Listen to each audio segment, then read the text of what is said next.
I think is a really, really good cause, and especially like in these winter months for a lot of the world, it's very important. So please feel free to donate using !donate and just support that great cause. And also our schedule, you can see with !schedule. So make sure you look at that because we got a lot of good stuff lined up. So I'll stop talking. Our first run here is with Pokeguy, so I hope that goes well. Thanks. Alright. So I guess we'll get started. This is Pokemon Yellow, any percent glitchless. And I will start in 3, 2, 1, go! Alright. Hello, I am Pokeguy. I'm here with Greta and Audrey. I'm still here. Hi. Still here. Don't know nothing about the run, but basically I'm here to ask confident question that you don't dare to ask. Alright, so I'm naming myself and rival one character names because that's the fastest, and in Gen 1, each character is one frame. Actually matters in this game. So. That's right.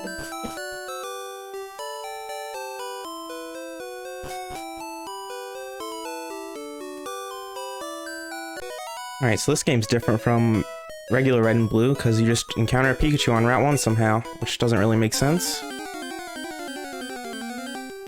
And Professor Oak has never missed this YOLO ball. Of course, I'm sure that, like in the you are using Pikachu for most of your run. Pikachu gets used for one fight. Yeah, most of your run. I mean, it's Gen 1. Yeah, so I guess Pikachu doesn't get what's it called, Zippy Zap or whatever. It's tough. Yep.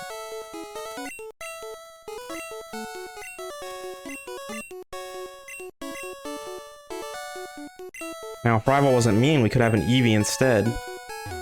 He steals our Eevee.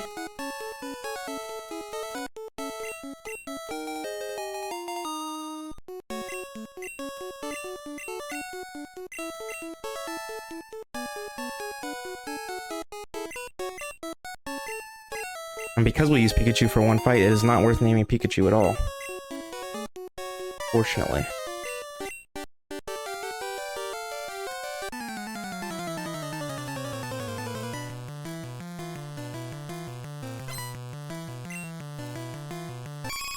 Alright, so this fight doesn't actually matter if you win or lose. It's slightly better to win. Because you get more experience later on, so you don't have to fight a slower trainer.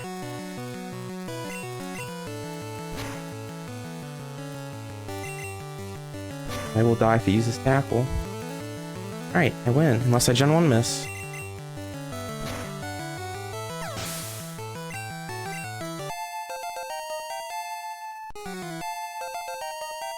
Yeah, so one small question about the rules of this category. Is glitchless that then manipulation is RNG manipulation for example manipulating non-counter is still authorized, or is it really just going with the usual thing? Yeah, so there's RNG manipulation in this game. We do RNG manipulation 3 times. One for our main, which is coming up in a few minutes. And then 2 other ones for no encounters. We could manipulate Route 1, but it's actually not worth it because the manipulation takes about 20 seconds. It is about the time of 2 encounters, and on average you get less than 2 encounters per pass. So we have to bear with Route 1 encounters.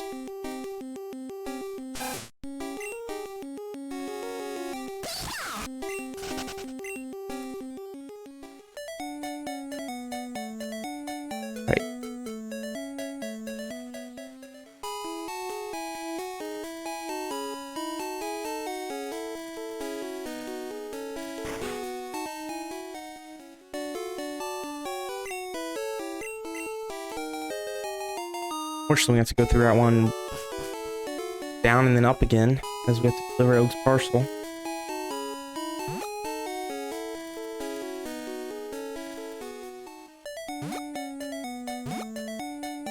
Fortunately, you only have to go through a few tiles on the way down.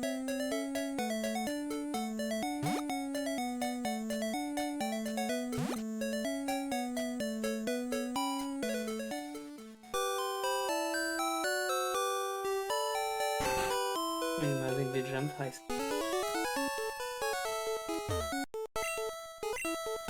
Here I'm behind Oak because it actually makes the rival walk less. Because the screen is scrolled up further, it ends up being worth doing this.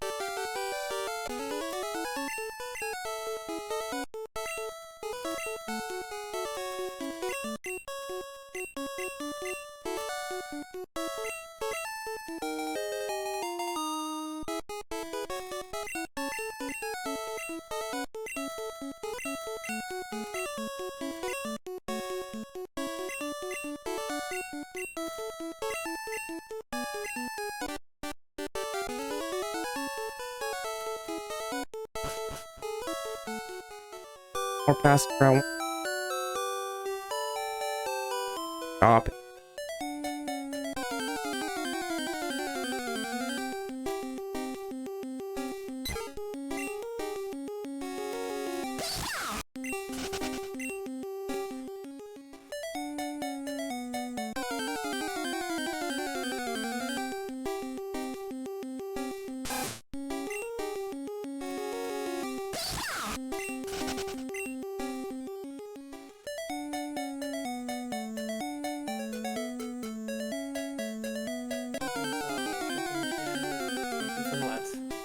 What do you need for restart of it?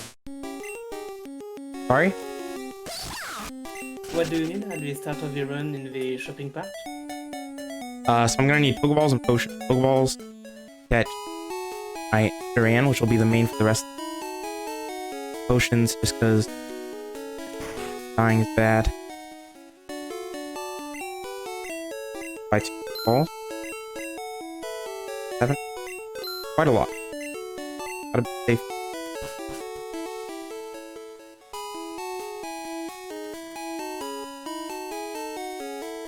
Okay, gotta go and catching tutorial.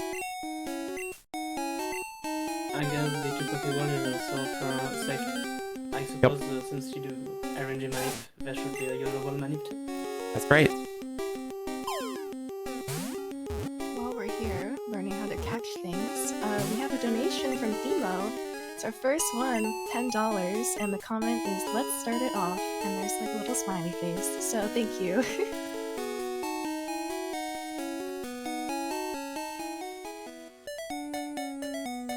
Okay, hopefully my mic isn't going out anymore. Here comes the first RNG manipulation. I'll explain how it works after I do it.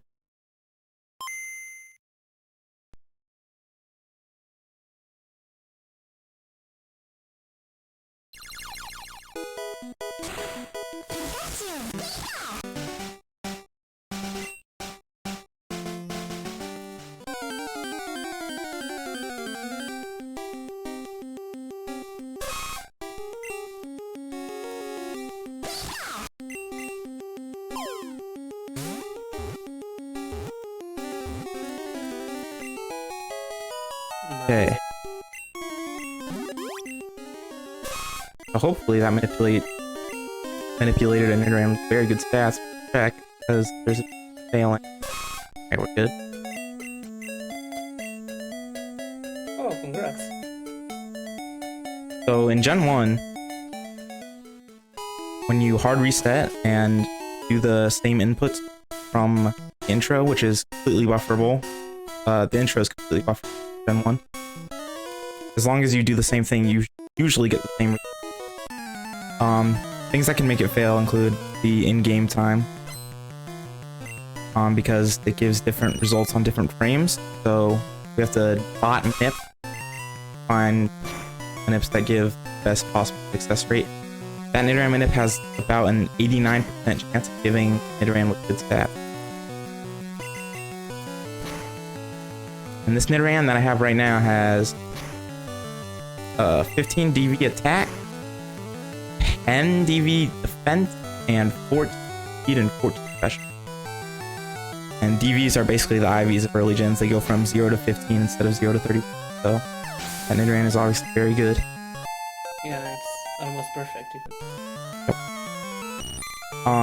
Also in yellow, you can get different stats because RNG is slightly more finicky in this game than red. You can get 3 different Nidorans mostly. There are some super rare other ones, but there is one better one than this. Is it possible to have a full 15? Or That is not possible. That is not possible with any wild encounter in Generation. Because the Bs are like based on encounter rate or something. No encounter rate that gives all 50. Oh, I see. That's an interesting way to put things here. Yep. To choose DV for your Pokemon.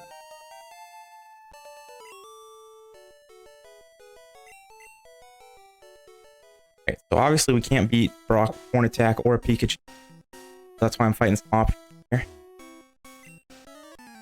Fighting this optional is actually a relatively recent route improvement. Yes, Nidoran's only on round 2 and yeah. We used to go through the grass a bit and fight a different trainer that has 1 less Pokemon. But that fight is not at all, 'cause it has a Metapod that can use Tackle, Harden, or Shot. And funnily enough, it actually just spamming Harden is just much more consistent and better. That's why, that's one of the reasons the fight is better. And another reason is because we can manipulate all of the grass trainer instead of like half of it or so.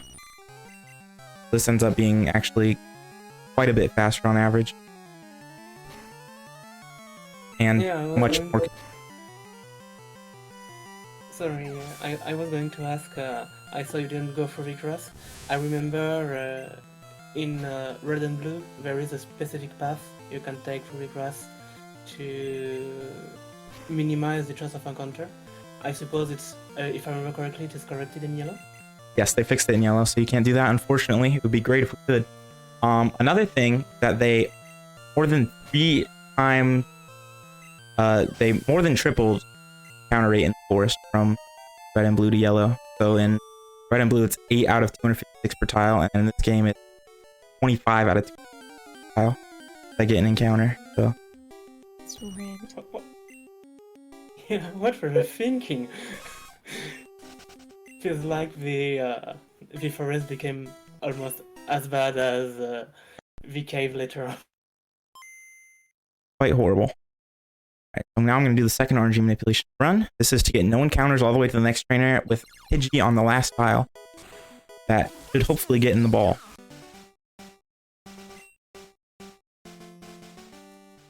Wow. Okay, so that's actually really funny. So you save with the NPC 1 tile on screen there to save 1 encounter chance. But the NPC has a 1 in 128 chance of turning on the first frame of the manip, which ruins the manip, and that just happened. Wow. So have to resave and do the manip again. What a great game. Fortunately, that does not happen. You were just, you know, showing it off for Right. people who didn't know. Totally meant to happen.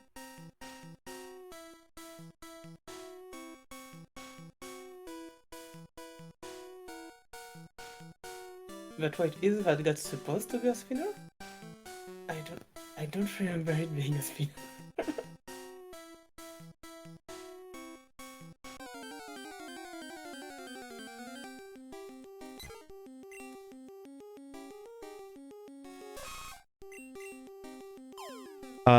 No, he's not a spinner, but in Gen 1, for some reason, after you fight trainers, that's not run.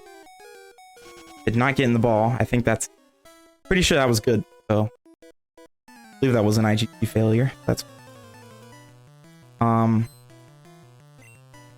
but okay. Yeah, not a spinner. In Gen 1, for some reason, after you fight a trainer, they just spin around randomly. Not really a reason for it. Kind of do. Alright, so instead of that Pidgey, I'm just gonna buy a ball or 2. Such a hero. Better I be guess doing them in there's it. a flyer for later in the run. Yep. Crit.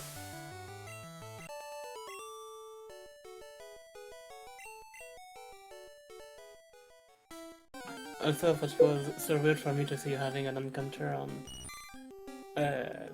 that case just below Vitrina because I'm used in V-Time. I run a bit of Blue NSC, and we have encounter just one tie higher.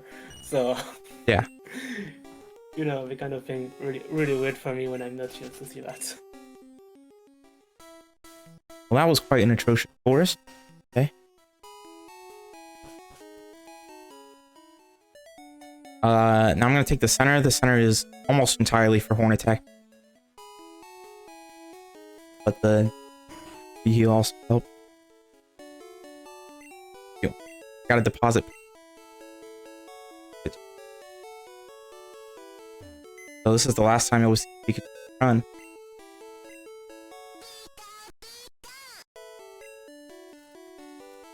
Got a trick there called fast, where you close out of skipping the angle. Pretty simple. I don't know what the frame window is.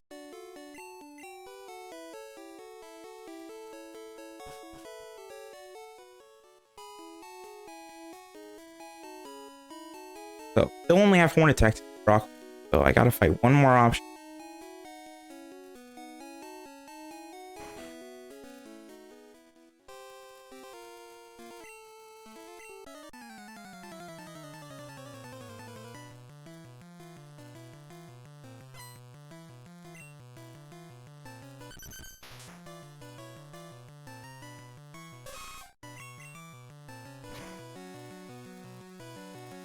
Also, from here to the end of Moon, I need to save 3 horn attacks. Whatever way possible. So, because of that, I'm leering things. Also, Leer is a slightly faster animation than horn attack.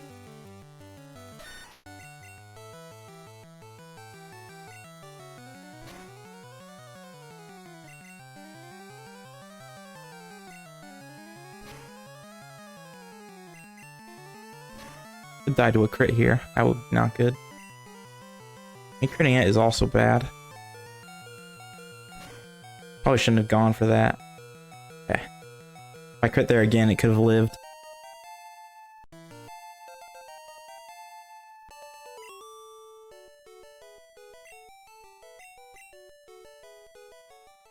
Well, that was scary.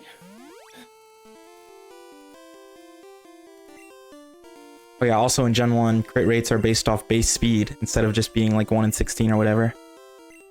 Nidoran has like a 9% crit rate or something.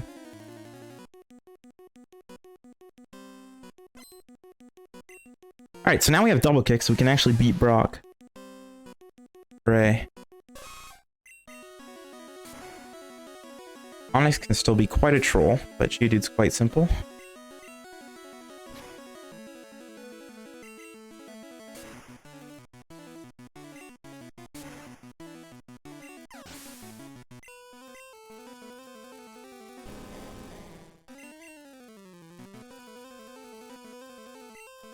We just see bide. Right?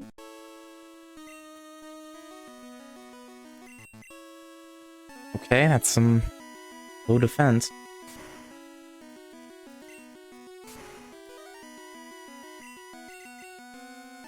Cool. Simple enough. That Onyx also has tackle and bind. Bind can be extremely trolly. Did not see that. That's good.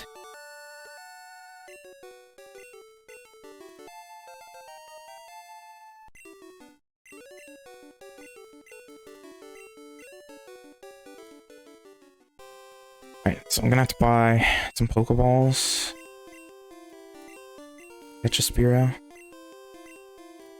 Might get to see D-Sum manipulation in a Gen 1 run in 2021. Crazy.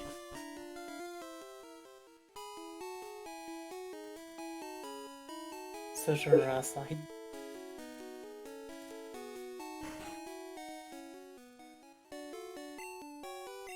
By 2.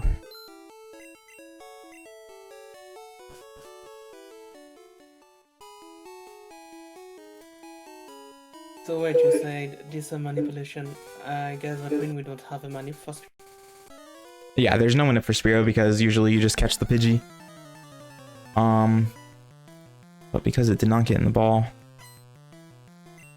just gonna do this. Yeah, It's I a was gonna say, except when you get AGT. Fortunately, Spearow is a pretty common encounter. And sometimes you just get an encounter on this route anyway, so not a big deal. Well, since you mentioned this and maybe not everyone know what this is, can you explain quickly what it? Yeah, so in Gen 1, encounters are in a cycle pretty much. So each like encounter is always in a certain order. Wow, I can't. That was like a perfect fight. Like you never see that.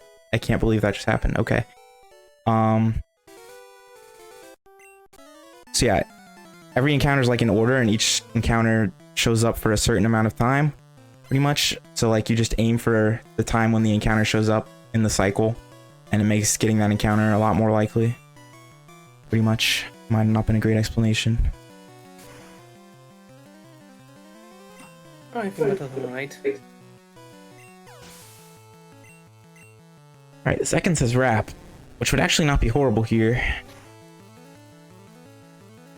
Get some red bar, right?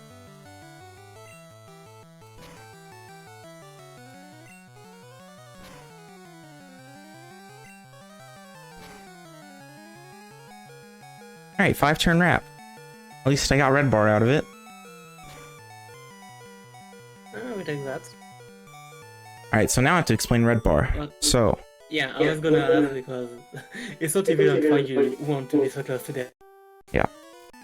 so in Gen 1, including red, when you're in red HP, the siren sound plays, and they made it so that it pretty much overtakes any other sound and cancels it out.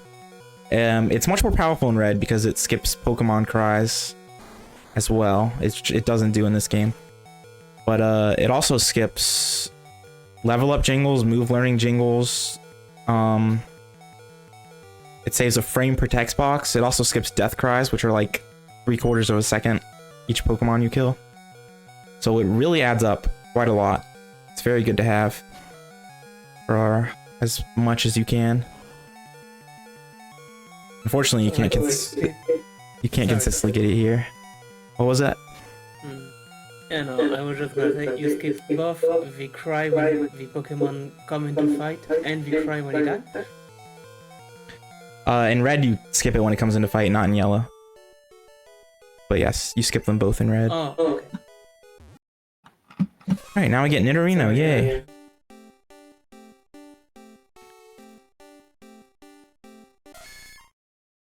Do I have a no Spearow D-Sum? I don't know if I do.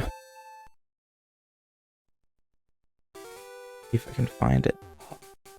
How can you do? That would be problematic otherwise.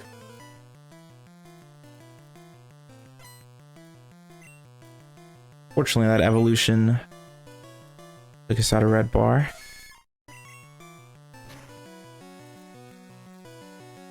That's okay.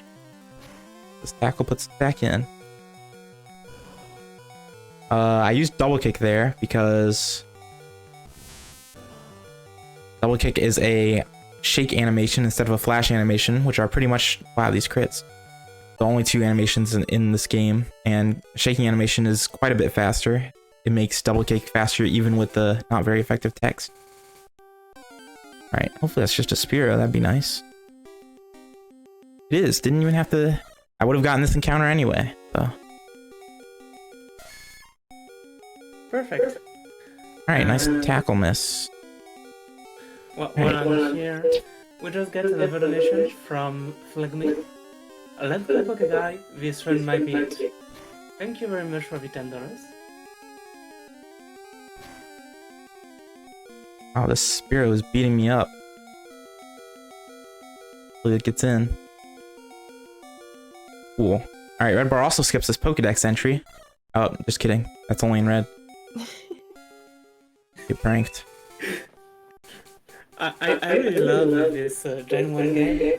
how both red and blue and yellow are broken, but they are broken in so much different way. It almost doesn't make sense. Yep.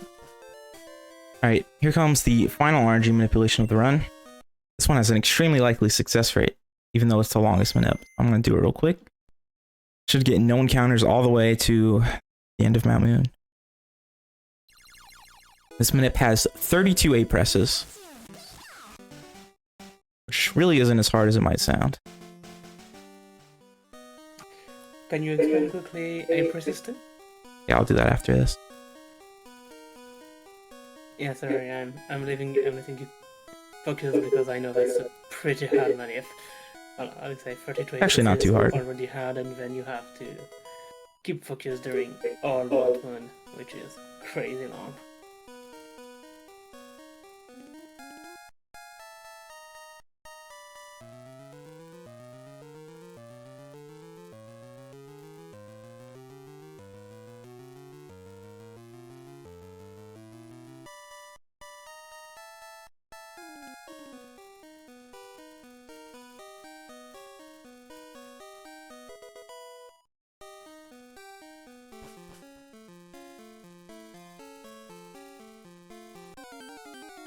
Did I actually get IGT? Like, that's actually ridiculous. That's literally insane. Wow. This manip, like, never IGTs. Unless I did something wrong. Seriously. Unless I did something wrong, but I'm quite certain I didn't. So this manip has like a 98% success rate. And I pretty much never get IGT'd on it. That's funny. Okay, though, it was pretty far in. Could have been worse. Also, we keep saying since previously IGT. I don't remember if you explained it, so can you tell us quickly what we mean by IGT? Yeah, so the RNG manipulations can fail based on the frame you save on for the in-game time, and there's not really a way to track it or anything. So you just kind of have to hope for the best. But some manips have really good success rate, like this one. Or so I thought. But yeah, this manip was botted by Stringflow, who made a lot of the Gen 1 manips. They have really good success rate. Alright, so now I'm going to Moonstone Nidorino, so now I have a level 16 Nidoking before the second gym. Which is one of the reasons that Nidoking is used for the run. It's a very good Pokemon. You can get it so early. Yeah, you can get first stage evolution really so early, and that really makes it incredible. Plus the other attacks it has, which make it just so great.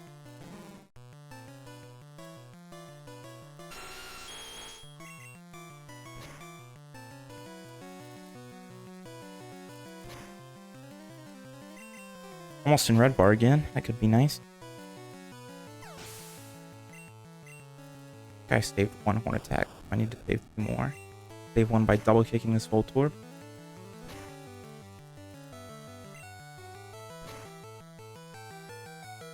Alright, back into red bar, which is kind of scary. Unless I lose it again. So yeah, we were speaking earlier about Aprices during Manip. Well, I know there is no Manip after that again, but still, can you tell us what is Aprices? Yeah. So a way to increase variance of the manips is to do A presses, which delay the game by 2 frames every time you do it.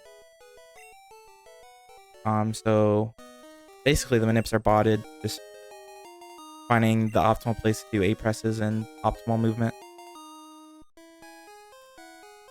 And that moon manip happens to have 32 of them, which is quite a lot. But it's really not that difficult to learn it.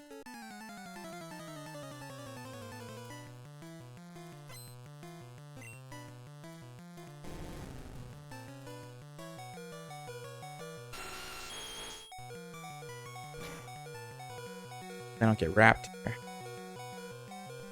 Pray.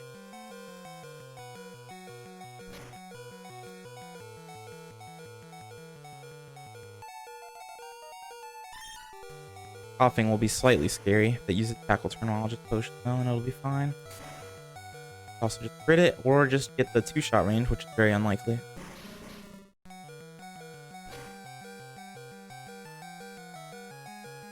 Like that. Potion here in case I get crit.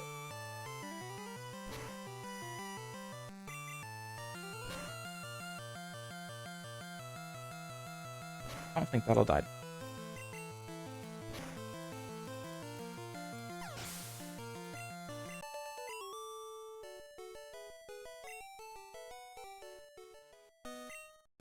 There.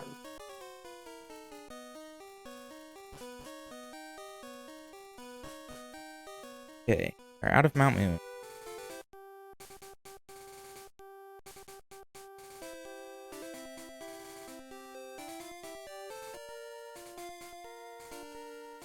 At least you got out without too much encounter even with the fell money, but I guess it was for encounters? Yeah. So, Right. not great, but could be a lot for us with Mount Moon. Alright, gonna take another center here. Also for mostly horn attack PP. I currently have 0.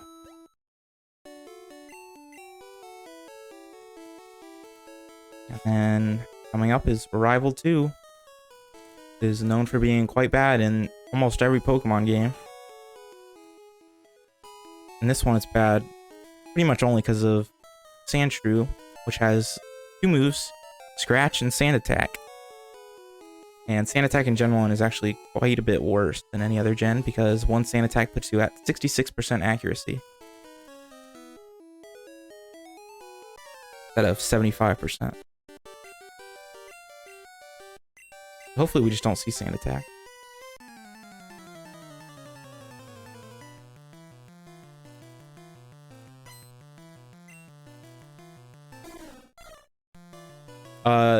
There is one other bad thing that can happen, and that is this Spearow using Growl. Alright, here's good.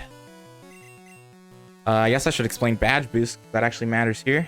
That Leer gave me an attack badge boost, because in Gen 1, whenever your stats get recalculated, you gain the badge boost again until you level up or switch out.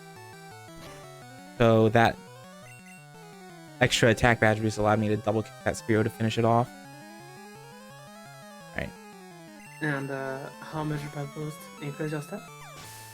Like 9/8 each time, if I remember correctly.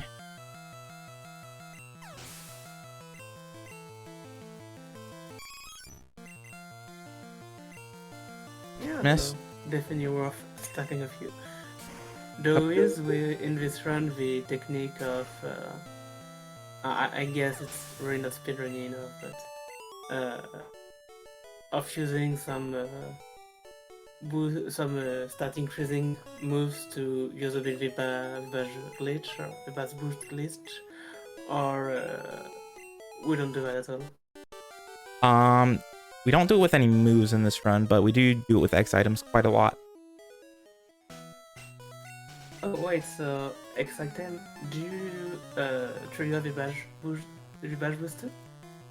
Yes, X items do give you a badge boost. And Okay, that is incredibly broken. yeah. Like on Champion, we use an X speed to outspeed Alakazam, and then the X speed also gives us a special badge boost to kill the Sand Slash at the same time. It's quite helpful. And then it's also really abused on Lance as well, but we'll see that when we get there. Alright, so that rival fight actually went very well. I did miss once, but that's okay, because the Sand Attack gave me a badge boost, which allowed me to kill the rat in one kick and also guarantee the EV. Which is usually a 56% range, I think. Not bad at all.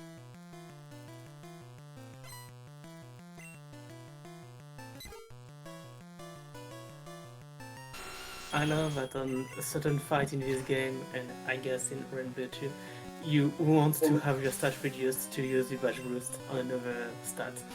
It really makes this fight incredible, I think. Mm-hmm.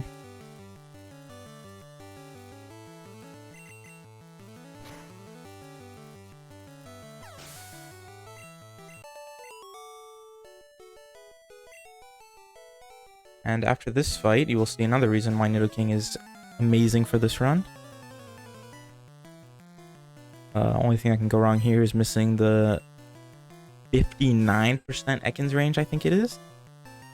Only thing that can go wrong. Oh. Yeah, besides, you're right, I can Gen 1 miss as well. It never happened before. Never say those words.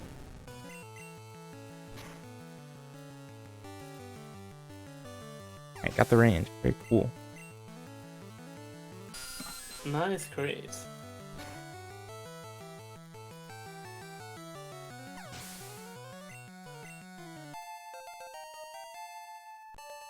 Alright, so now I'm level 21, which means I can use 2 rare candies for me to level 23. Oh, nice. I should toss that.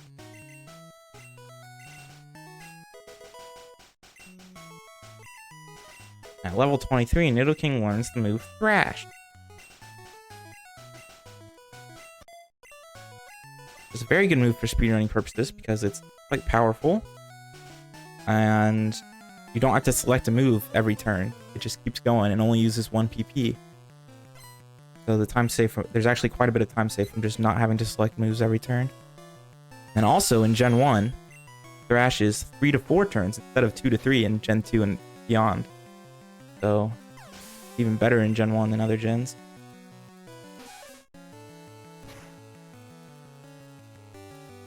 Yeah, as long as you can one-shot all your enemies is basically making every fight completely free.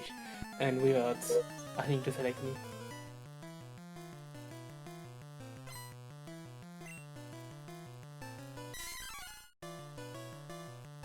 We're just gonna...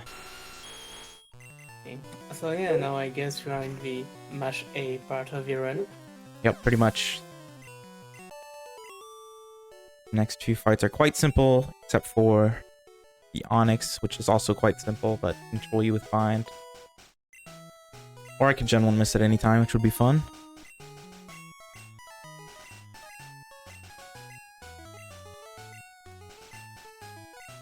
That was actually quite a good bridge.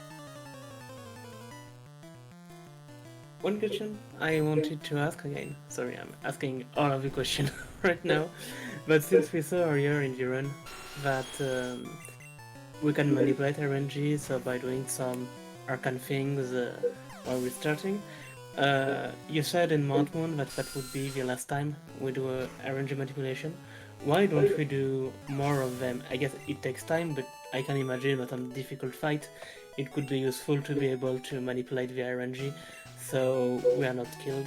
We are certain to not be killed, but there is no instance where we do that in the... Yeah, that's a good question. So, the problem with manipulating fights is that it is much harder to buffer inputs in fights than it is in the overworld. With a good manip, you can manipulate like a turn 1 of a battle with like a 4-frame window, but past that, it's just not really feasible at all. So that's why we don't manipulate any fights. The only other thing that could possibly be worth manipulating is Surge Cans, which is worth it in red, but it's actually not worth it or possible in yellow. For some reason, Surge Cans just have a horrible IGT rate no matter what in yellow. And also, Surge Cans are less mean in yellow than red. So even if you could manip them, it actually wouldn't be worth it.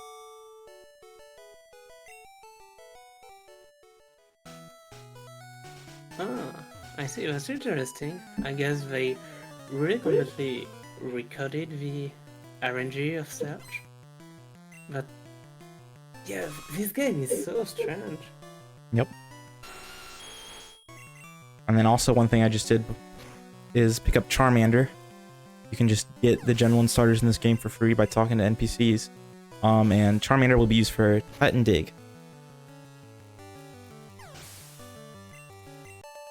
Quite helpful that you can just pick it up for free. So, if I remember correctly, we have at the moment Spear of a Fly, Charmander for Cotton Dig, and I guess Nidoran for Strength and for Surf too, because somehow Nidoking now can learn Surf. I never understood that, but he can. Yeah, so it can learn those, but we actually need the move slots quite badly for other moves. So we actually pick up the Lapras and Spilfo for Surf and Strength. Ah, I see. That's smart. Fortunately, you don't need Surf or Strength before that point, so works out quite nicely. Just pick it up, and it only has 2 moves. You can just teach them instantly without having to teach over anything. Works out quite nicely. Oh yeah, that's incredible. Just being able to go like that. That's so great.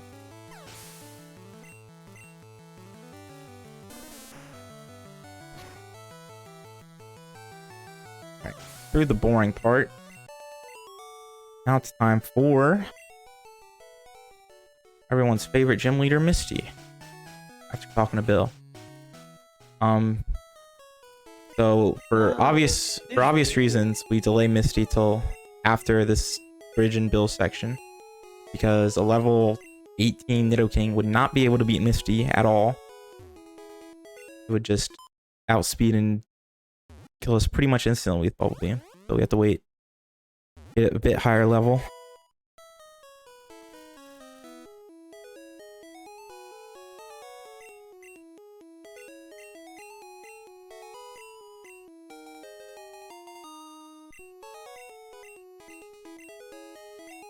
One thing is that in red, you can escape rope from here, actually, and just go right back to Cerulean, but in yellow, you can't do that, so you have to take the Walk of Shame back.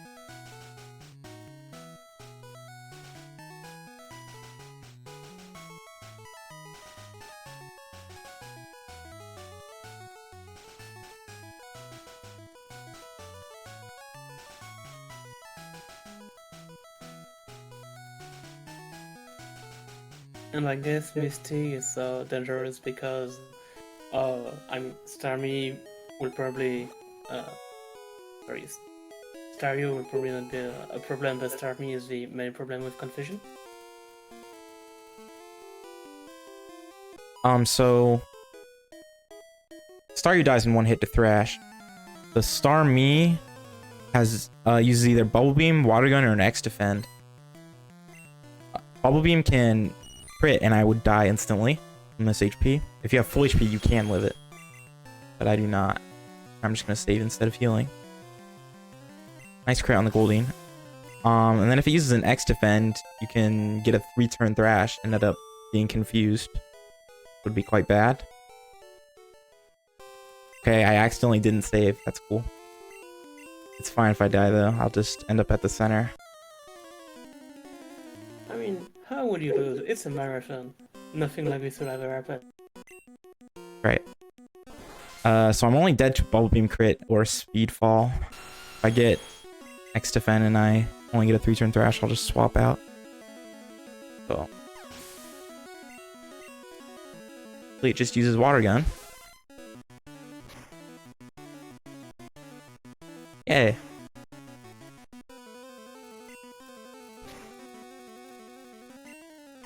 Cool. Oh, yes. Fun fact about that Starmie is it actually is a 99% range to 2-shot. I have missed it a few times. Quite annoying because you think you're about to win, and then it just lives. Only thing happen like 100% range happens 50% of the time. Either you get it or you don't get it. Yep.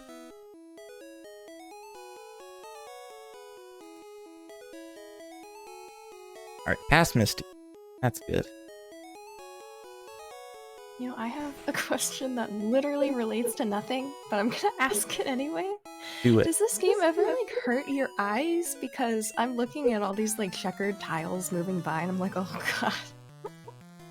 think it's just me. It's never hurt my eyes personally.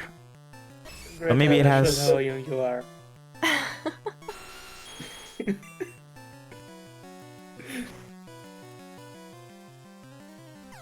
Yeah, it just shows that I'm a zoomer. Can't get used to all these little pixels. Yeah, you can't stand these nice old these graphics. Like we were like back in my days. Grandparent mode activated. Alright, so beating this rocket gives us Dig. And you might be thinking, wow, Dig's a great move. Should teach that to Nidoking and destroy things with it. For some crazy reason that I do not know, and is my least favorite part of Gen 1, Nidoking cannot learn Dig. It just doesn't make any sense. And it would make the run a lot better. But it just can't learn it. It doesn't... It's ridiculous. It can learn Earthquake, can't learn Dig. It's a ground type. Yeah, and it can learn Surf. It can Yep. learn Dig. I mean, But you That's said logical. Charmander gets Dig? Yep. Oh, okay. yeah, no, For- it all makes perfect sense. The run would actually be quite a bit faster and safer if Nidoking could just learn Dig. But it can't.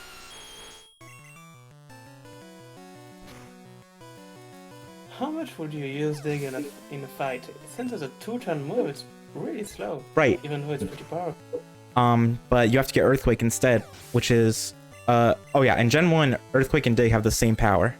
So Dig is actually really, really good until they nerfed it in Gen 2 by a lot. You could actually... Earthquake is quite a big detour. You have to fight an optional to get it. Well, you don't have to, but it's the fastest to fight the optional. But if Nidoking can learn Dig, we would actually most likely just skip that, and it would make it being a 2-turn move worth it. Yeah, I guess if you have to fight an optional format, that would really make Dig more worth it. Yeah, it's also quite a big movement detour as well. And also, especially since if you are able to get into Red Bar, you can skip a lot of other things. I guess Dig is not horrible, especially since it's so high power. Yeah.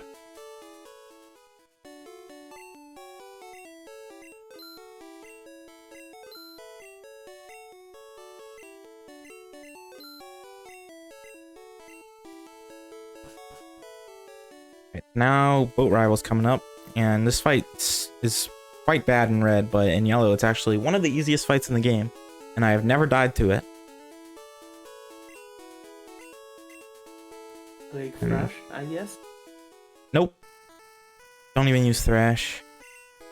Teach Bubble Beam, the Nidoking, because it can learn Bubble Beam but not Dig.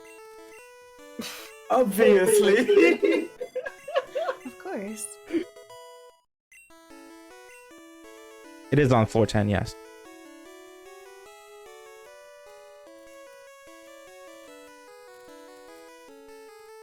Yeah, there's pretty much no chance I die from this HP, even if I Gen 1 miss multiple times. But who knows? I'm just so much in love with how much Nidoking moveset is broken as hell. Yeah.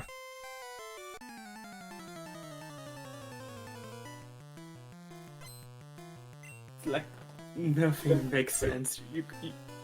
You cannot put an argument why it has this set of move and not this other obvious move, and like this completely dumb move for ground Pokemon. Like, why Surf?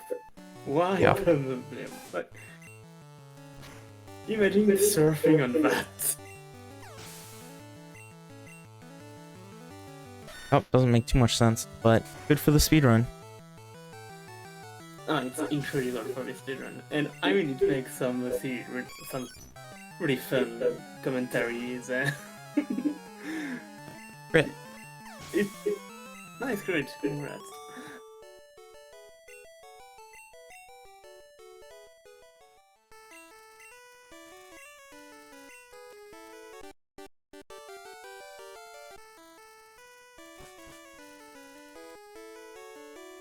Time to rub the captain's back. Totally normal thing to do.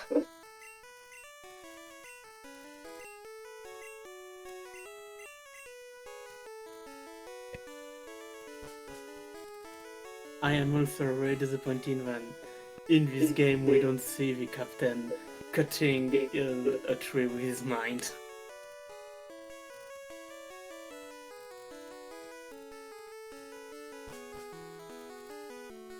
Alright, so after this pretty long cutscene, although not anywhere, not long at all compared to later gens. Surge is coming up, which is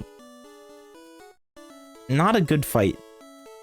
So the problem with Surge is you can either, well, you really want red bar after the fight, especially for like world record attempts, but you cannot consistently get it at all because Surge can do 0 damage or it can do 100 damage, and you just never know what's gonna happen.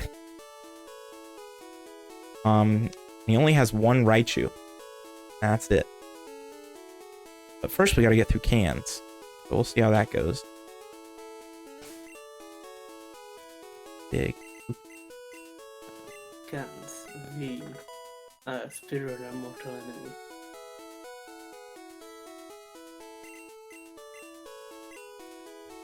See, whenever I'm doing any commentary for a run that has cans, my mind instantly goes to make the joke about Let's Go. But it's so old at this point. But I still make it, you know. Don't know what you're talking about with the whole cans thing. Just zoomer things, you know. Okay, this can's really good. Yeah. For some reason it can just be top left. Great, I was going to ask, wait, Um, what? Can you explain to the very non-American me what this is about? I'm gonna say for this fight, You know, it's funny actually, the first can was where the can is in Let's Go.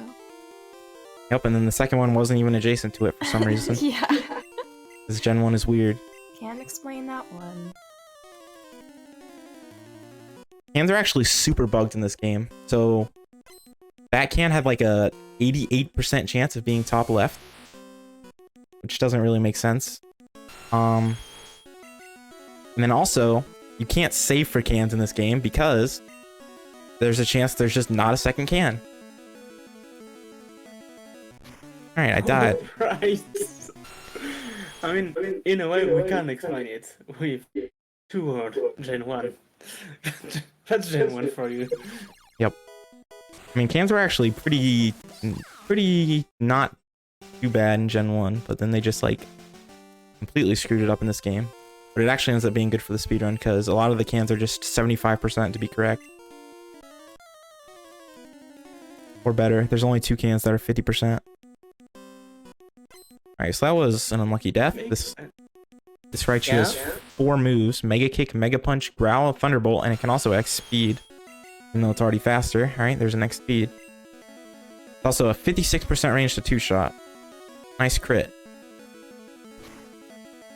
I win unless I Gen 1 missed. Yay. Yeah. Damage is super variable on that fight. Very. But we're through it.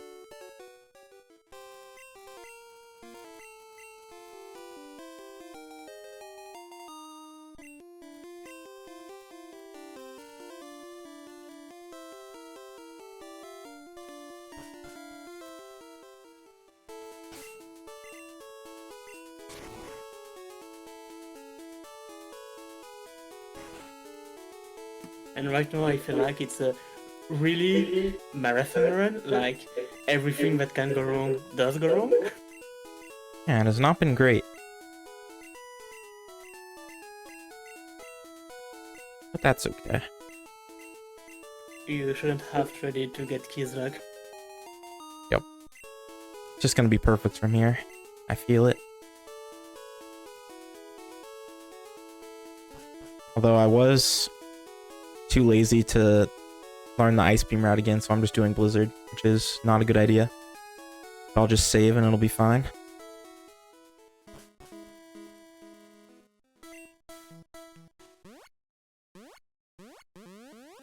So yeah, one thing is that about Gen 1, a good thing is that Blizzard is 90% accurate instead of 70% accurate. So it's not too bad at all to use. I will be using it. Oh, and the best shortcut in the game, yeah, you didn't, if I remember correctly, you didn't use a Poké Center since you went to Cerulean.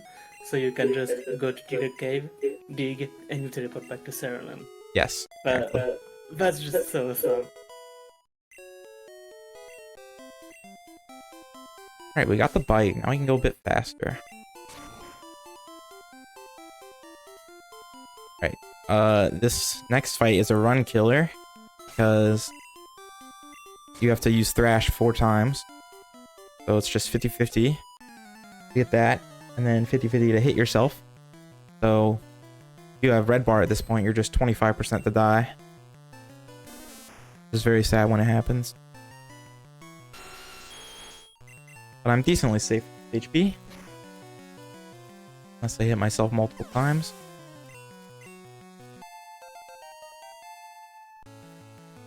Fortunately, there's just no other moves that kill the Oddishes, so you just have to Thrash.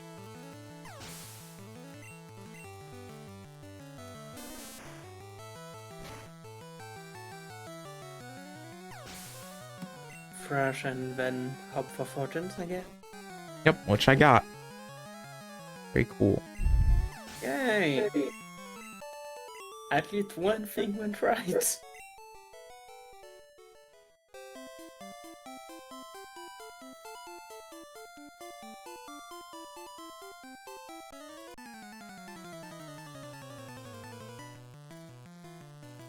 Alright, so I'm gonna lead Bubble Beam here, even though it only has 3 Pokemon, and Thrash would easily kill this because his last Venonat is an 84% range to die. So missing that into only getting 3-turn Thrash is not ideal.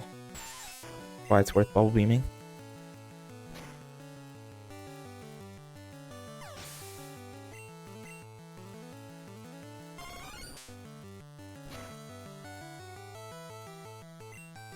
Crit it. So earlier I mentioned that crit rate is based on base speed in this game. And Nidoking has pretty high speed, it's 85. Which gives a 16.4% crit rate, which is pretty good. Pretty often. Quite nice. That for once is one thing I would have liked them to keep in later game, because that would have been so good for some speedrun. It does sound good, but then you have stuff like Giovanni's Doug Trio, which is like 23% to crit you and kill you instantly because of that. So it's not strictly a good thing. Yeah, okay, I guess I can see it. Yeah, it's more, I guess, a balance between the two. But still, I think for speedrun it could be pretty nice to have something like this. Although you also have the crit text, which makes you lose time. So yeah, it's a difficult decision. Yep.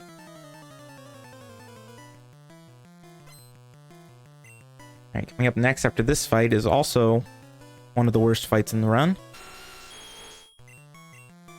It's fine for this HP, but it can kill you with red bar. Yeah, the explosion fight, isn't it? No. He's got a Oddish, which is only 55% to die to 1 Thrash. Alright, that one. And it has Sunspore and Sleep Powder. Sleep Powder on Thrash can be extremely bad at low HP.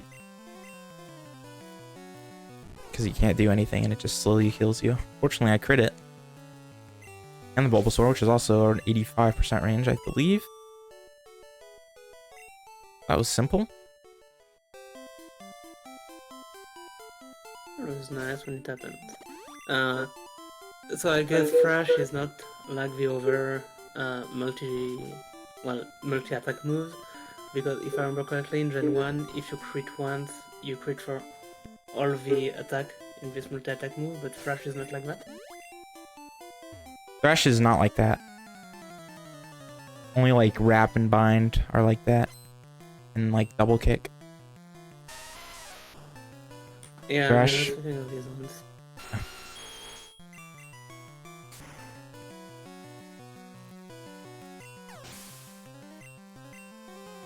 Gen 1 missing on this fight can be very bad because they can explode. Fortunately, And that's they will explode a lot. fortunately that's never really happened to me, I don't think.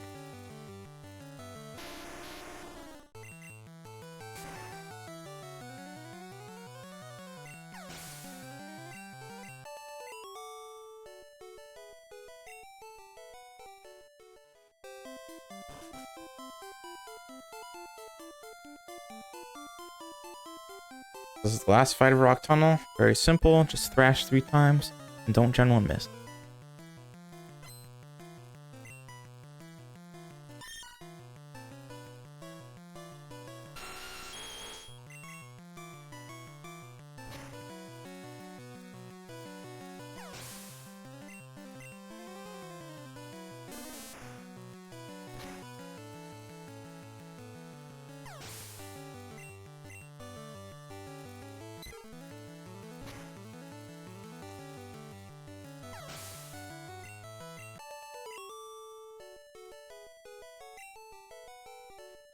Okay, I'm gonna pick up this Max Ether for much later.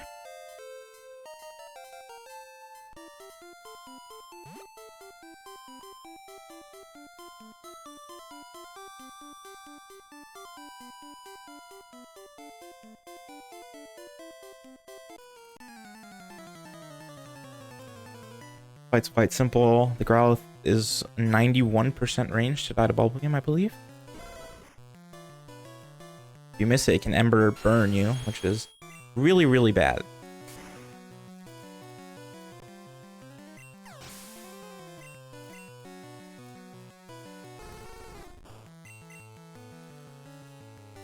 Fortunately, that didn't happen.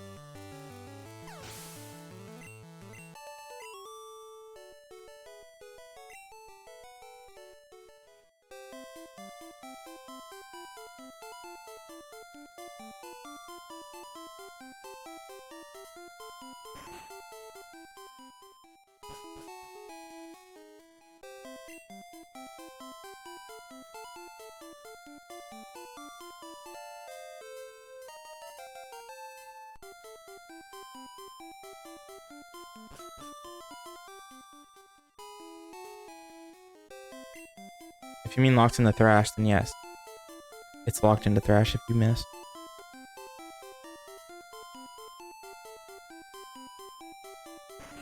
I was gonna say, and now it's we're starting the a bit more of a gym rush, but I guess we have first the Rocket Game Corner to do and some shopping. Yeah, of course, Celadon means shopping.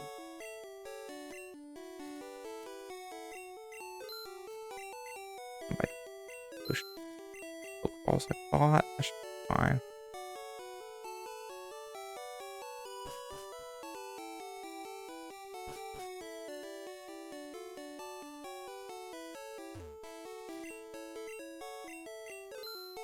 And this is also here that you will stock up on X item, isn't it? Yep.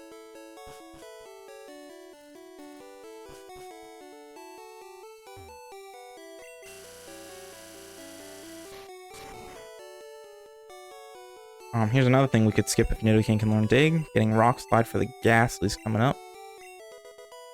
Dig would just destroy them. Instead, we have to use a 90% move. That's the only thing Rock Slide's used for.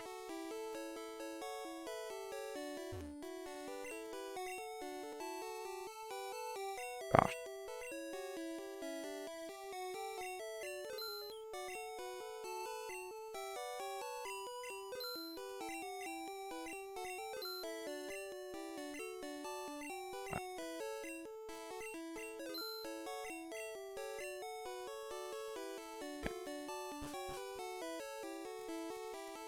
So yeah, X item. What do they do and why do we need them? So I'll explain the actually on the next fight.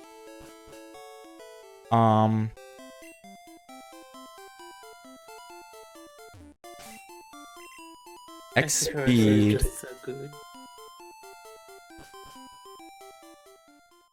Like, X speed is also used in conjunction with X accuracy, so I'll explain that in a minute. Can't get Ice Beam.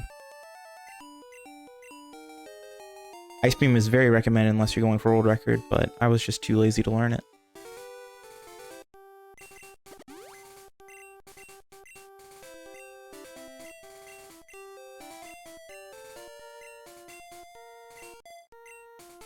Teach Rock Slide for the Ghastlies. Now I will teach the most broken move in the game, Horn Drill.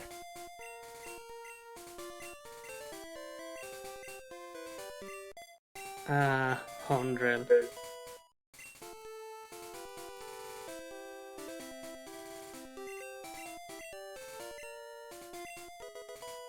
Yes, so I will show exactly why that move is broken on this fight coming up.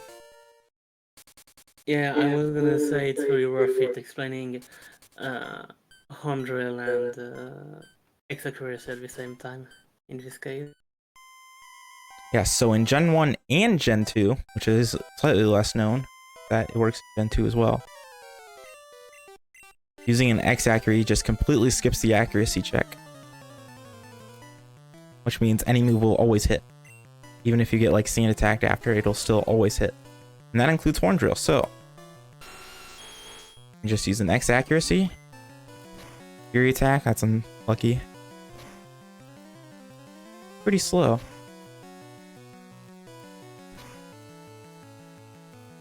Alright, 5 turn into red bar, sure. Now I can just Horn Drill times 5 and win.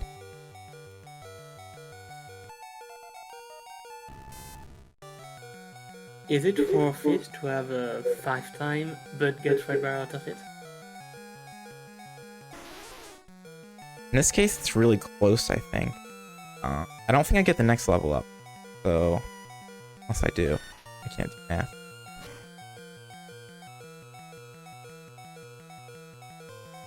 If you keep it for a few levels, it definitely is. Red bar saves lots of time really quickly. Yeah, I mean skipping so many things. That's really that makes you gain so much time. Alright, so unfortunately, because of that 5-turn Fury attack, I'm now dead to Rock Slide Miss into Nightshade. Would be 1 in 30. About.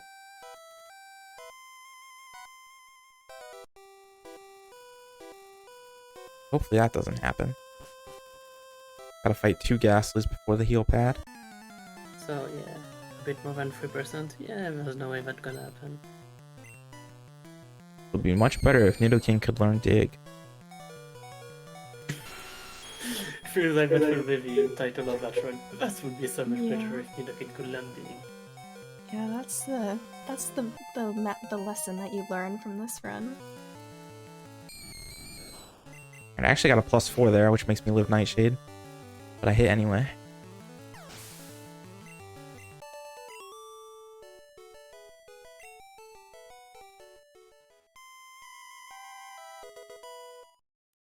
Yeah, but also this +4 makes you go out of red bar, which is sad.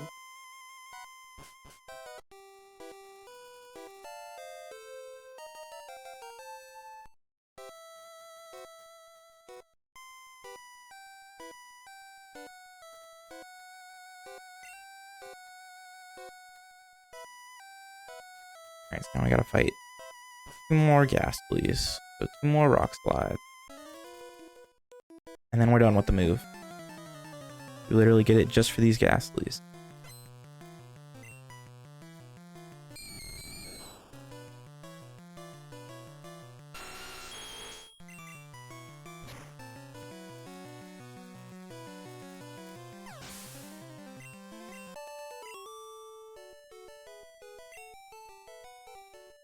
Alright, I was gonna ask what you will do with the later ghosts, but I guess you will reach them when you have Earthquake already, so that Yep. will just destroy them. Yep.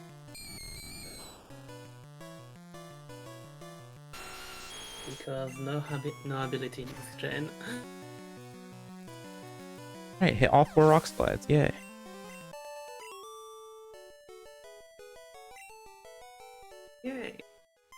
Less stress.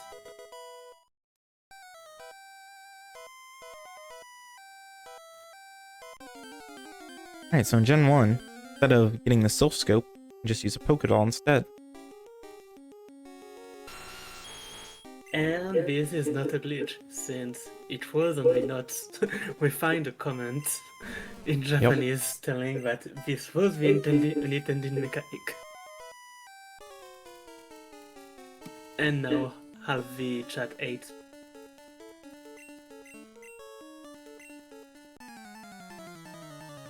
Now I'm gonna use X accuracy horn drill again.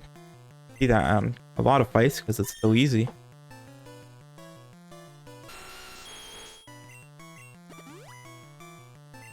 I mean, at this point, as long as you have PP, you can just use that, as you say. It's so easy and it's just extremely safe.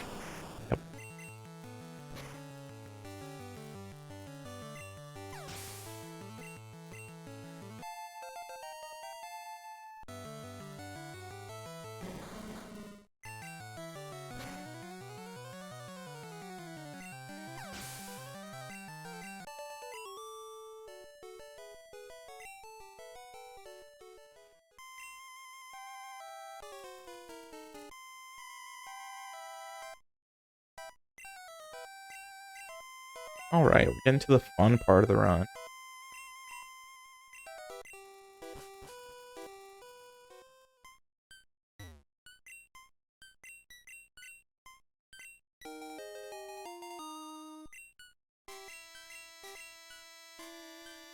Alright, so I'm gonna fly to Celadon and center. The center does two things. It gives me back the 3 horn drill PP I just used. And it also sets the warp point. So now anytime I dig, it will take me here. It's a very good hub point. Ends up being the fastest place to do it.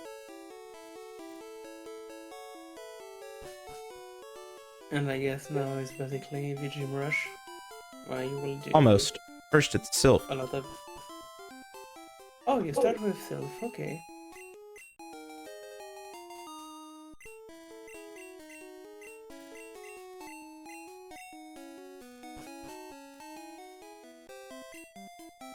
The first thing I'm going to do is what I mentioned earlier. I'm going to go to the 10th floor, fight an optional, and get Earthquake.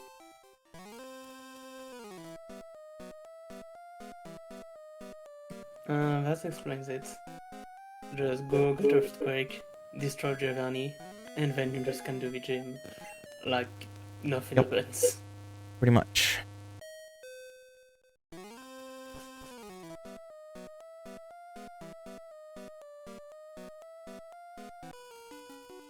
Also, 2 other extremely helpful items here.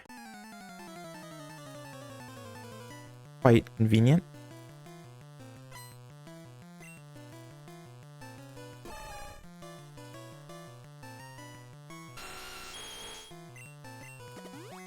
Only way to kill this Machoke fast is to horn drill it. You could also thrash it, but that takes 3 turns.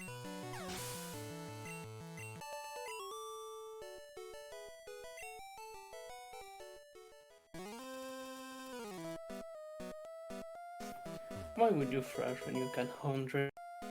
Right. Alright, so fortunately there's also a rare candy and a Carbos here. This Carbos is actually extremely important, and I'll explain why in a minute. First I'm going to teach Earthquake. And use it.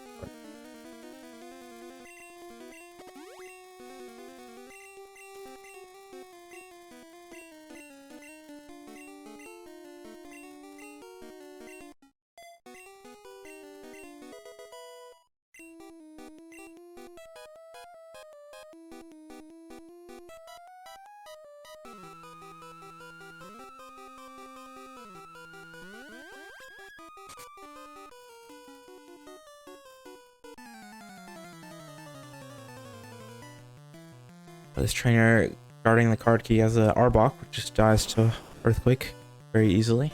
So that's quite convenient. That appeared right after getting it.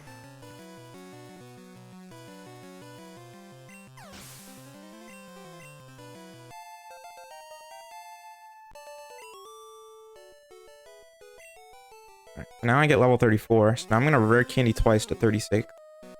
And level 36 with the Carbos with 14 DV speed as I have makes you outspeed Sylph Rivals Kadabra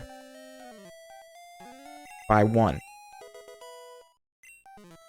Why the Carbos is so important.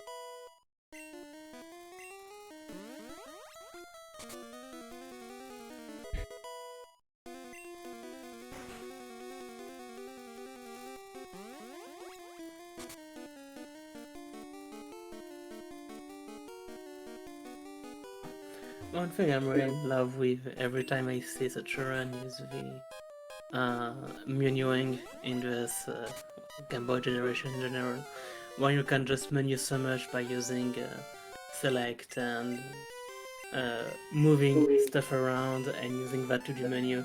It's just such beautiful movement, I think. Yeah, really good menus in general are really cool to look at, in my opinion.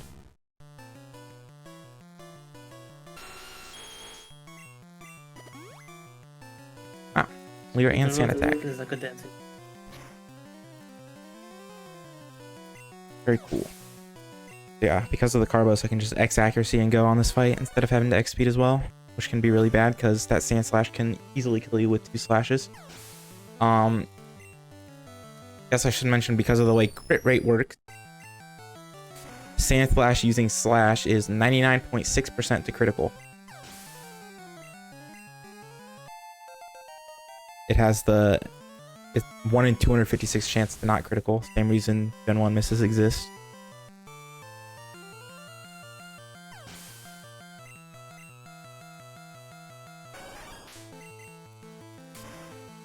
That was pretty simple.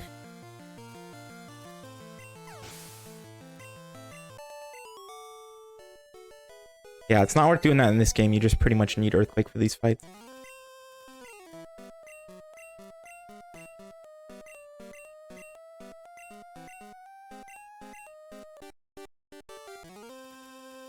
I'll pick up the Lapras for Strength Surf. And at this point, your moveset is already pretty incredible with Earthquake, and just Earthquake on 100 is already... I'm pretty sure you can destroy basically everything. Yep.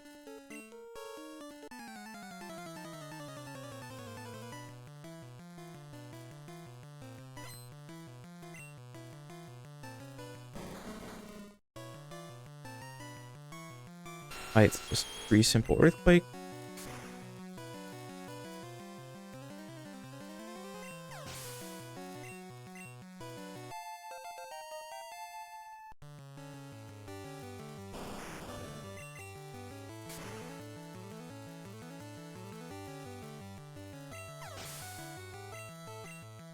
This next fight is a sort of relatively new strat. Not really, it's like a year old or so, maybe a bit more. Which is pretty relatively new. But you used to just X attack on Nidorino and then Earthquake times 4. Problem with that is that Persian outspeeds and can use Growl, which is quite horrible if that happens. So one day I was just looking into this fight and I had an idea that I thought could be faster. One of the other problems with this fight is that Nidorino has Fury Attack, and as you have seen, Fury Attack is very slow. So I wanted to just kill the Nidorino and then set up on Persian. So I had String Flow simulate a bunch of different strats for this fight, and this one actually ends up being the fastest on average. That is just Earthquake these first 2 things. This Persian's a range. Got it. Really good Sylph. And then X accuracy on this Rhyhorn. Wow. Sylph is crazy good. And then just drill these last 2 things. Congrats! That's a cool strat.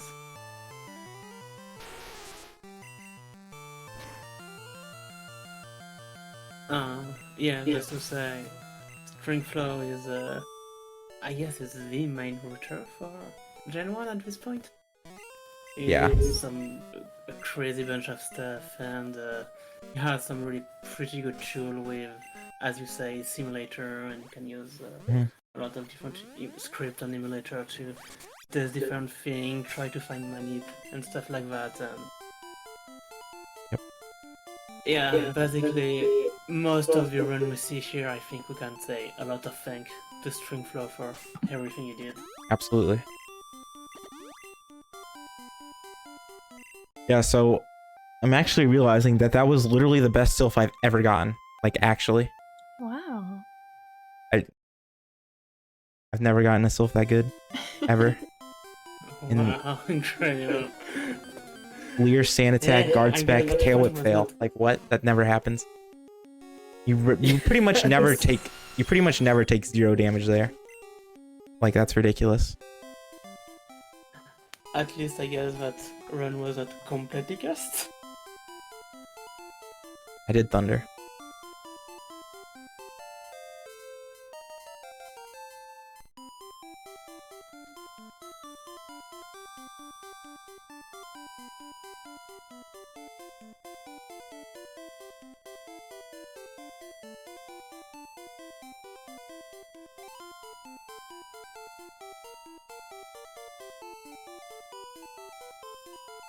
So the reason in this game you wait to do Safari till after Sylph is that there's actually level 36 Nidoran males.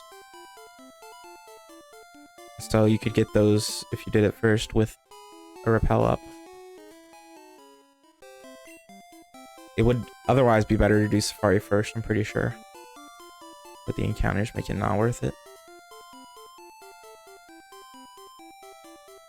Another thing is that going this way in red is slower in red. It's worth to cut the bushes in red, but in yellow, because yellow is slightly laggier, it's just worth to go around. I don't think so, Retroid. I think you should. Might take a bit, might go over estimate. Bonus content? I just use glitch, you know, you go to the bugged lottery thing, and then you buy 29 Taurus, and that's alright.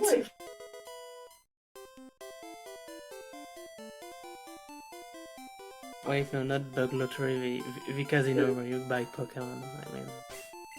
Yeah, just do a math found glitch.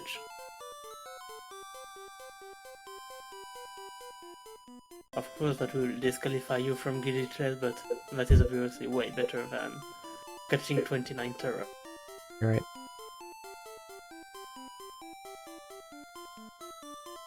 Yes, I will catch 29 Tauros for $1 million. Not even kidding.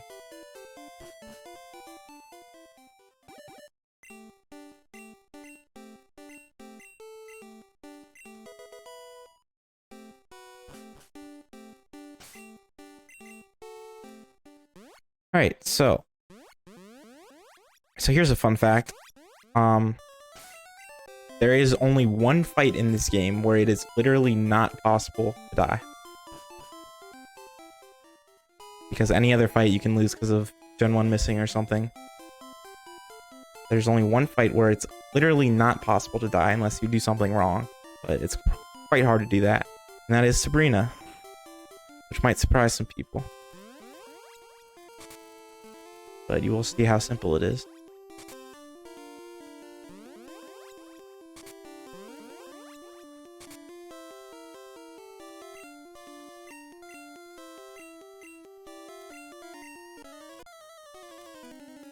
So, Sabrina leads an Abra, and this Abra can only use Flash. Or an X-Defend.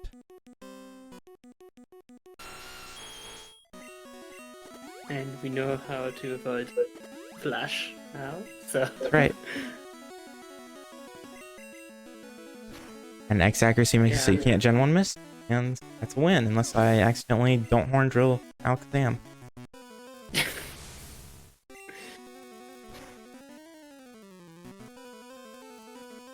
Yeah, when I remember how hard it was for me to do Sabrina when I was a child, and now we just see her destroyed like this.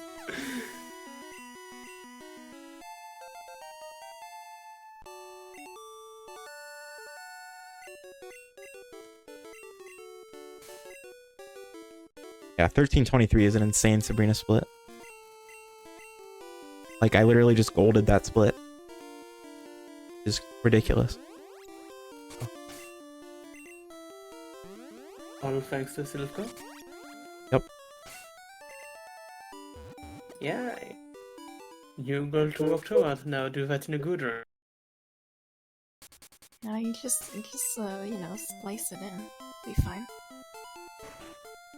Alright, so... you may have noticed that I've kept the move Thrash still. That is because it is useful in this fight. Because, as I mentioned earlier, that Thrash is very fast because you don't have to select moves and has a fast animation. It's worth it to keep Thrash just for this fight. You gotta pick the first one so you don't have to go for a 4-turn. If you wanted to go for a 4-turn, you could, but that would be kind of silly. Is it I just faster to back from the Poké Center to God's Gym? It is, yes, barely. You have to do it perfectly, pretty much. How many frames does that win you? Like 6, I think. Something like that. I love it when speedrunner that optimized that you can say, yeah, here I win 6 frames, that's worth it.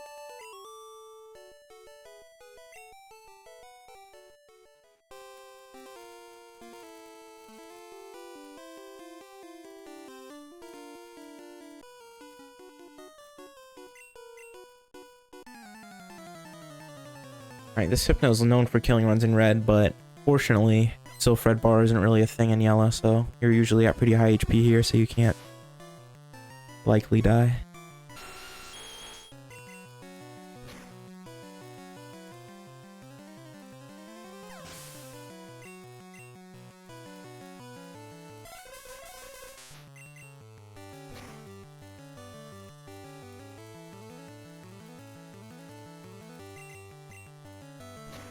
Alright, so this Koga fight is much different from red. I'm at full HP, I don't need to save.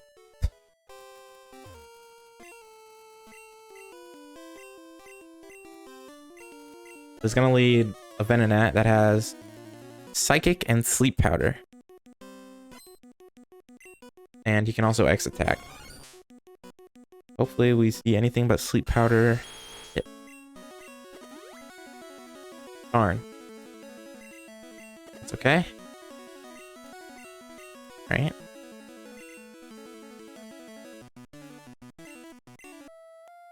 Use the Poke Flute. Alright, and I win. Even if this crits. Which it did.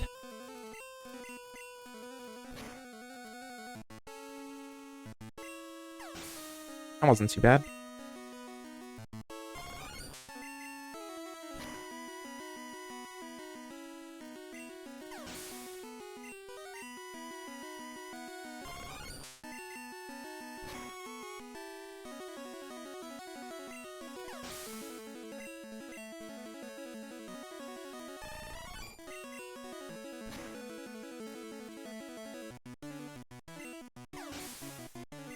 Another example of how broken Horn Drill is.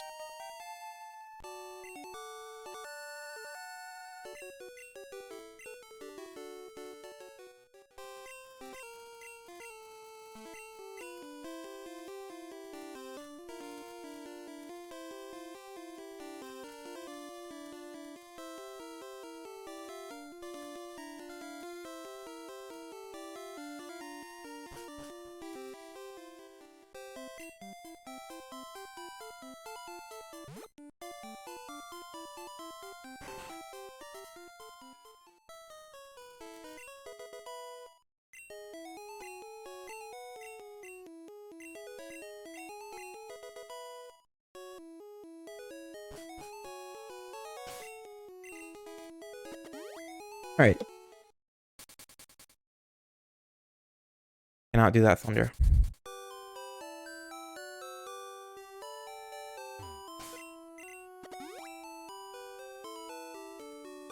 Gonna fix that. Trying to go fast.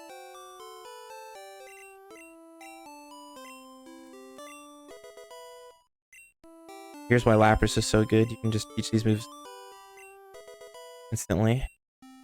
Not having to teach over anything. Nice HP. Alright, so now we're gonna see one of the most fun parts of yellow speedruns, maybe.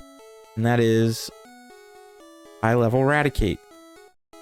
So, because I'm only level 43, and for some reason the Pokemon Mansion has level 43 and level 46 Raticates, you can get encounters here even with a Repel up.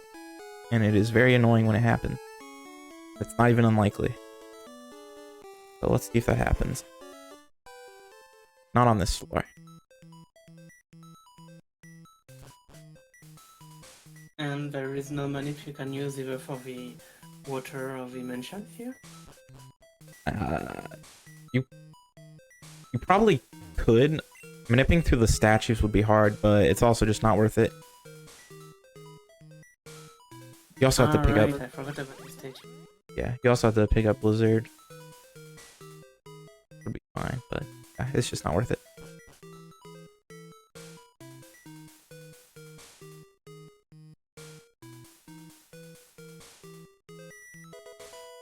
Making it this far is good. Super potion.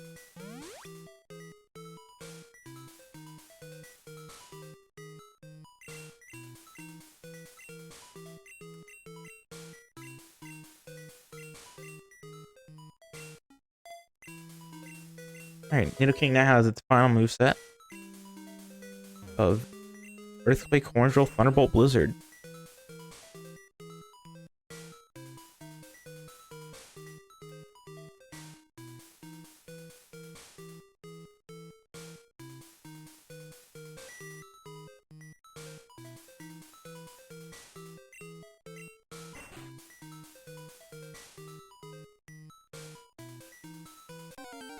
Alright, there's Eradicate. Very cool. First one. So, if everyone is following Amber in the chat, that's $10 to donate. Ooh, That's another a one. donation. It's level 46.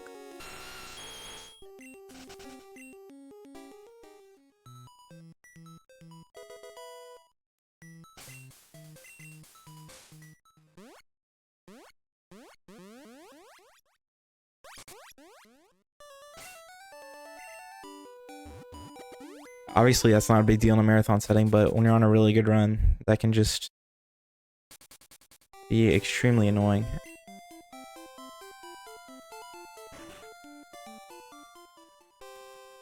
Alright, so they actually fixed playing questions in this game. In red and Fire Red Leaf Green for some reason. They give you that whole answer this question or you'll fight the trainer, blah blah blah. But in yellow, it's only on the first one, which is extremely nice. That is so good. But for some reason, they pushed it back in Fire Red Leaf Green. Dream Break.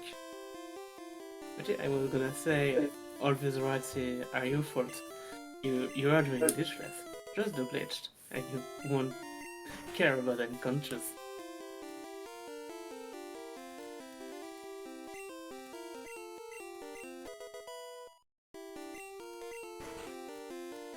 Alright, so this Blaine fight will also have a relatively new strat that was around the same time as the Giovanni strat, also simulated by Strength Flow. Is that it's actually slightly better to set up on Rapidash instead of Ninetales like we used to. Ninetales has Hail Whip, Quick Attack, Flamethrower, Confuse Ray. And Rapidash has Takedown, Growl, Stomp, Fire Spin. Neither are great, especially because we X-Attack this fight, so Growl is not good. They just completely cancel that out. But one of the reasons we use the X-Attack is for the Speed Badge boost, which even with Growl, you'll get anyway, so it's not the worst. We'll get the speed. We'll see what we get. Takedown. Very easy. Down critical. Don't Gen 1 miss.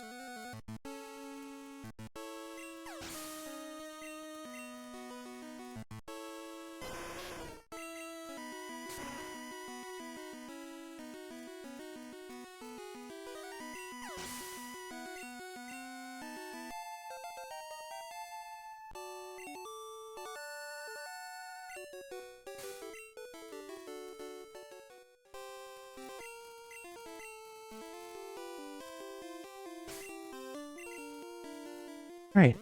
Coming up is our first usage of Blizzard. See how many we missed. Hopefully 0. Yeah, you have to delay Eric out of here, because not really a good way to beat here without an ice move. So you gotta wait till you get Blizzard.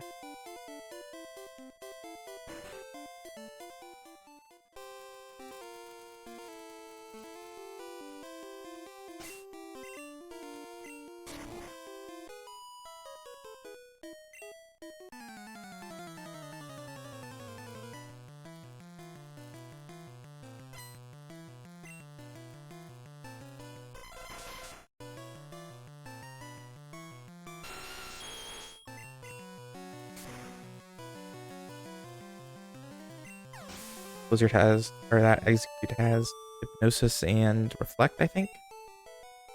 So it can be bad if you use Hypnosis.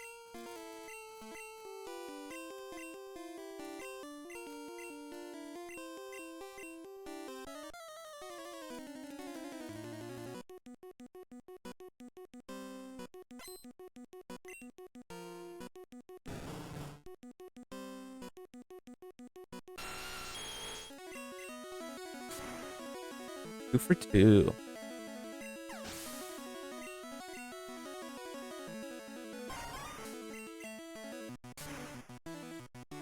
I'm just gonna Force Store here. Nice and safe.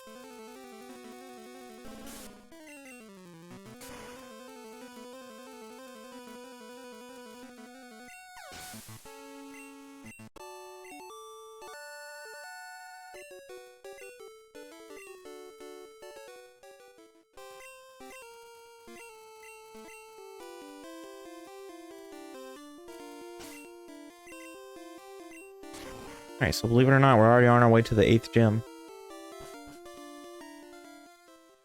Gym Rush always goes by so fast, I feel like.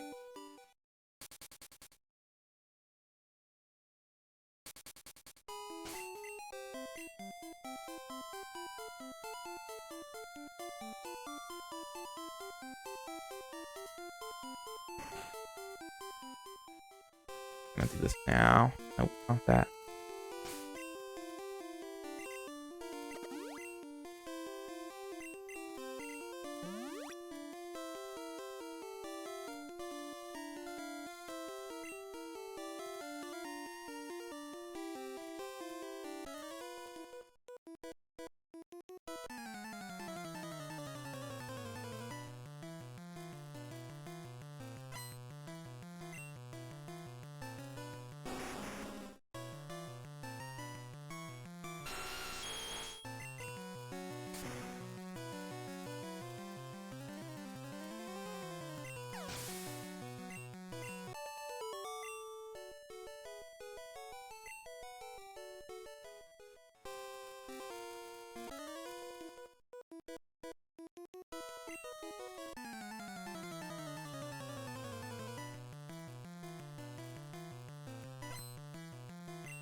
That was so strange because we're, what, 30 minutes ago, you were just going out of the shadow cave and it was, and you had three badges. Yep. And now you're on your, in just 30 minutes, you went to your 8th badges. Yep. You're going on your 8th badges. It's like, okay. Yeah, the second half goes by real fast.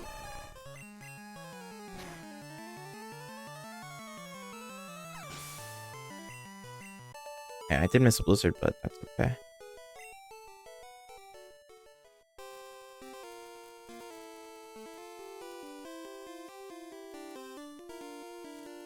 Alright, I am going to save for Giovanni because of the reason I mentioned earlier, which is Doug Trio having an extremely high critical rate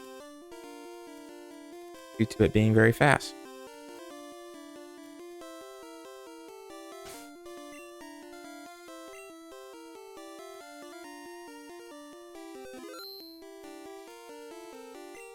So Doug Trio has Dig, Earthquake, Fissure. Fissure does nothing because I'm going to lead with an X speed, which will make me faster. Though he can't hit. And I can also guard spec.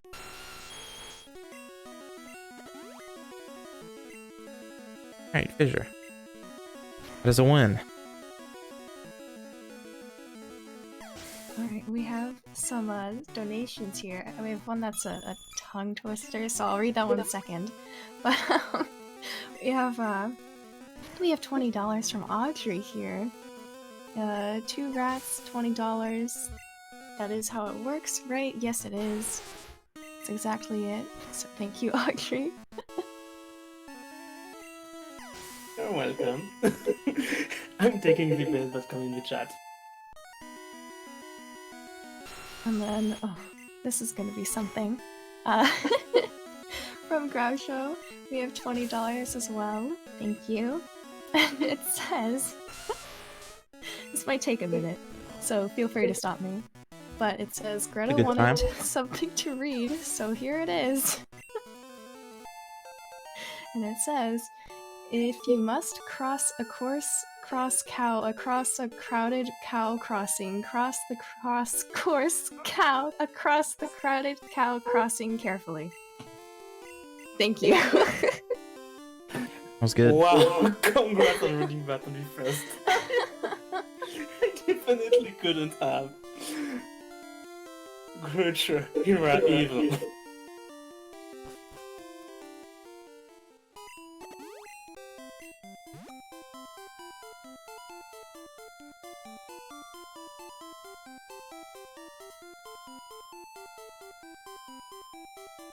Alright, so after that Giovanni fight, we're left with one Horndrill PP, which is actually exactly what's needed for this fight, so that works out quite nicely.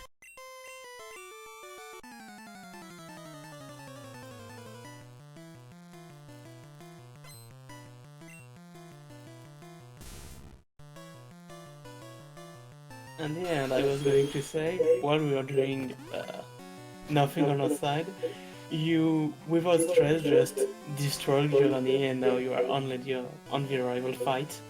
Yep.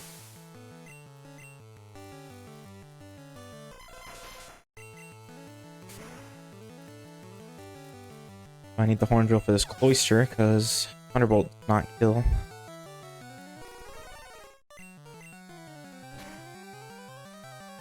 And I can Earthquake the rest. I can actually do center skip here, which I guess I'll do. Why not?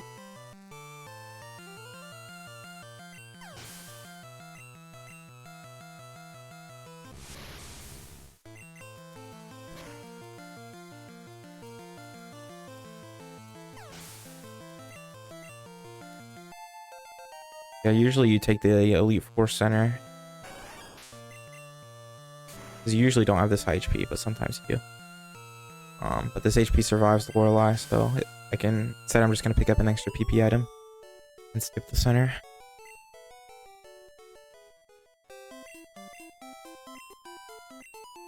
Which can be good, because depending on your HP, you can get red bar off Lorelei, which would normally not be possible.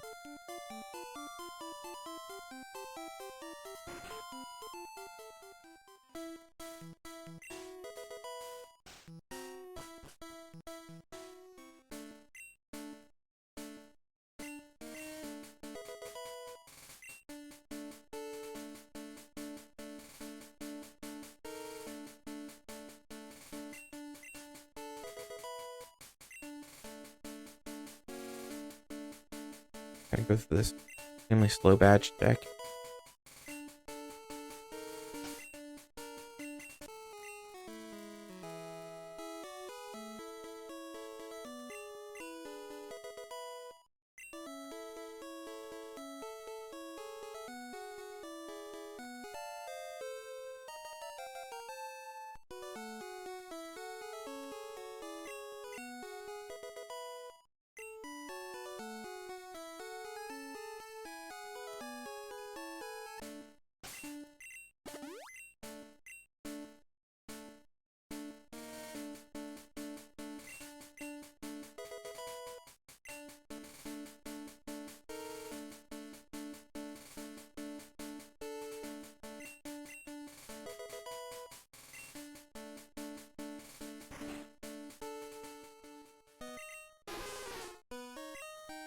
into Victory Road.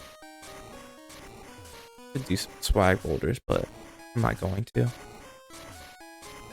Ah, come on. You have to at least once. I'm against it. I'll donate $10 per swag boulder.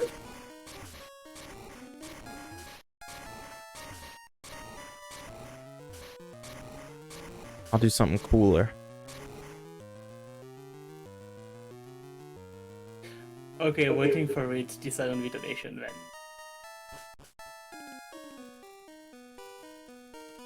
Go on.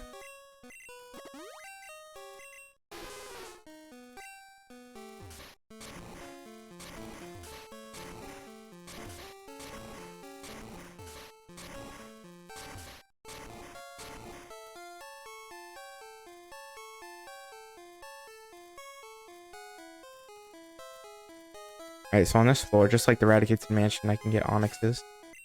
Level 49 onyxes. Well, definitely not swag boulder on this floor, because swag boulders cause turn frames, which are more encounter chances. Yeah, no, that's understandable. That's fair. Usually we do it on the next floor as well. That's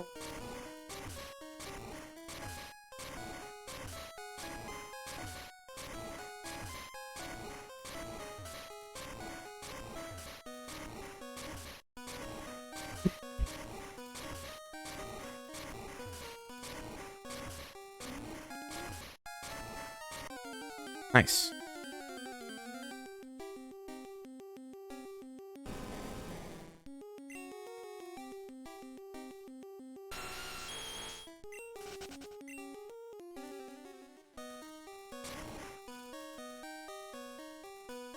oh, just seeing the encounter. Great.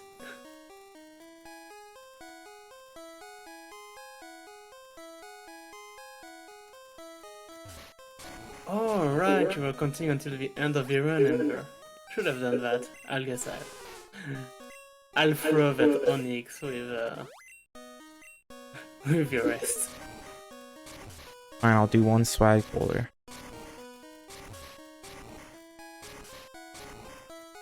Didn't you say you'll do something way cooler too? Yep.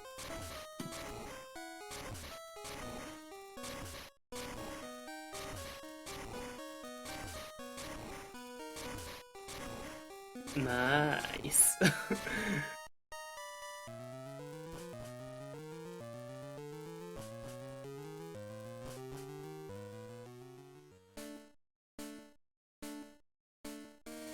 Got to. Yeah, I'll do it here. So yeah, Slug Boulder works in every direction. I see that.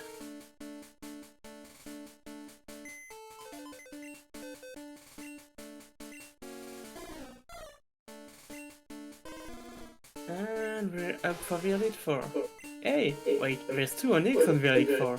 $20 more. True.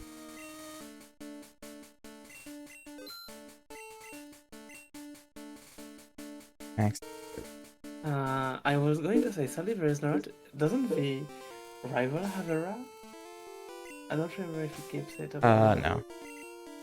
No, so, okay.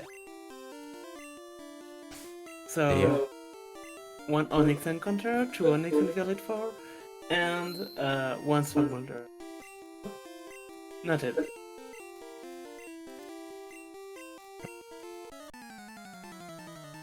Okay. Oh, sorry, I missed the Swag PC? Well, Swag PC. I'm throwing that in for a nice round $50. Wow. Hey, just don't get crit. Yeah. Yeah, correct.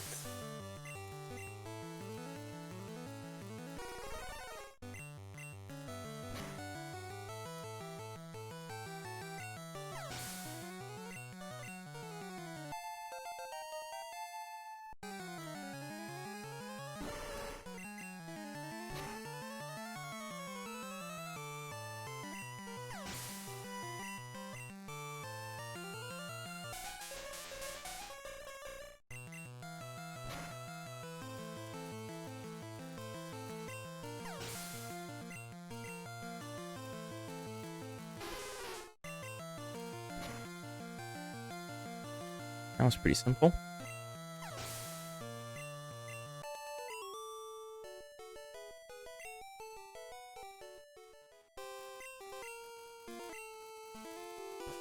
Next fight is When you also have a pretty... hundred, everything became pretty simple. Yep.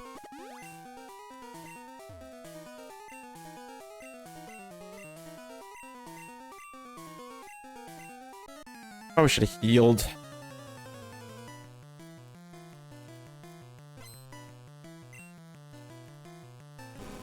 Did you Unlikely. fail? No.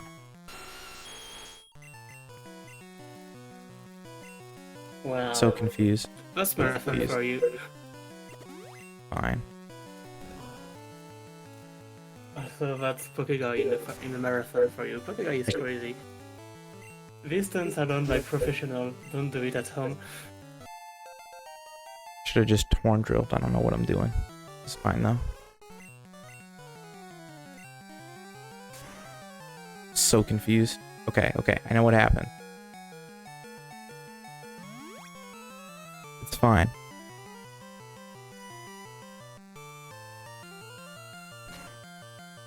Fine, it's fine, I promise. No problem.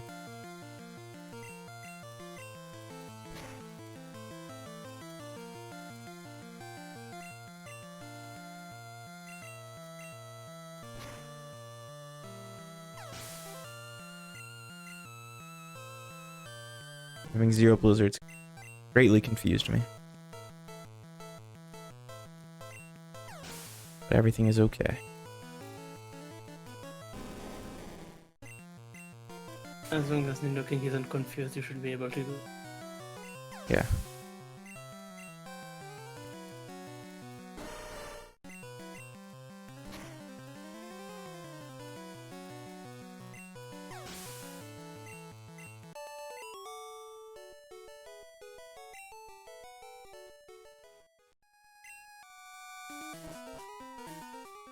Okay, Agatha is a horrible fight.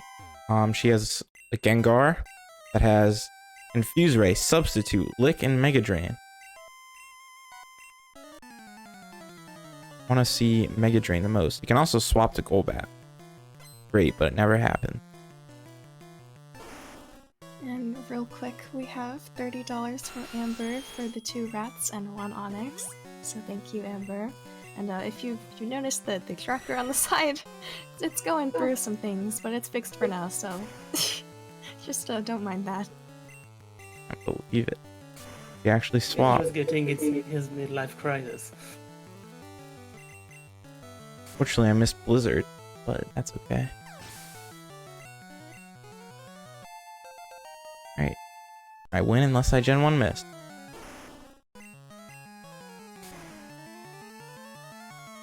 Never get the swap.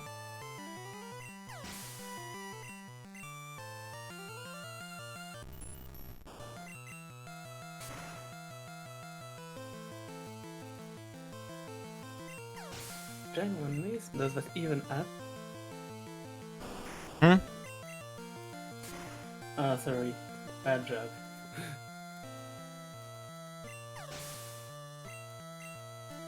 Okay, so this next fight coming up is arguably the worst fight in the game.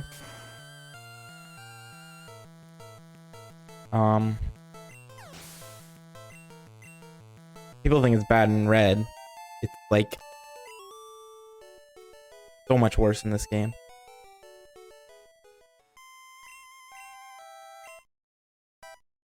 So he leads the Gyarados, which can crit just like red. But then he sends out the Dragonair, and in this game, it doesn't just spam agility. It has Hyper Beam and Slam. And Hydro Pump plus Hyper Beam is quite likely to kill with this Sniddo. Wait, so good AI has been fixed in this game? No. It just doesn't have agility in this game. Oh, I mean, that's a way to fix it, and Oh, yeah, I guess. So, best case, it just misses Hydro Pump.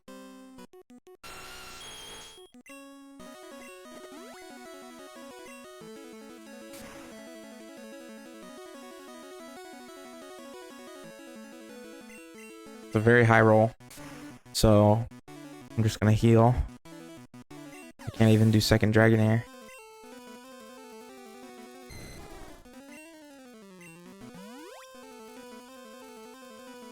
That was 127. Max is 128, I think. And X attack. X attack gives me the speed to outspeed Aerodactyl, along with the X special. I need 2 speed badge boost to outspeed Aerodactyl, so X special next attack. Perfect. Next attack also makes Earthquake kill these Dragonairs. Yeah, of course. X attack gives me the speed I need. Wait, what?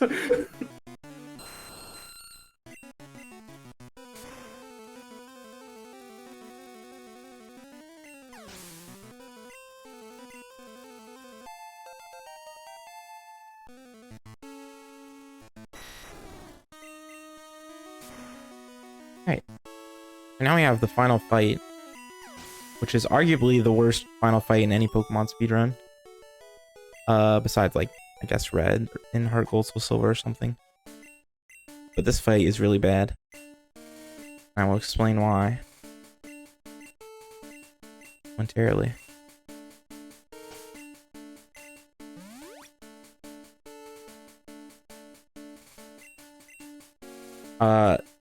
With the Blizzard out anyway, this fight's horrible. So, problem is, Sandslash is just 1 in 8 to just critical and kill you instantly. Can't do much about that. And then you have to hit a Blizzard, which is 90%. And then, if you have one of the 3 Niddos, which is not the one I have, but if you have the 13 special Nidoran, you have to hit a 74% range. With the other 2, you have to hit an 85% range, which is what I have, so it's not as bad. And if you do not do one of those things, you die. So let's see.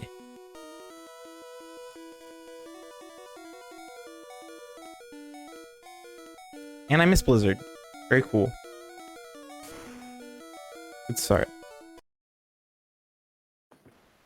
We just got the donation from Greta, contributing to the $100 before the end.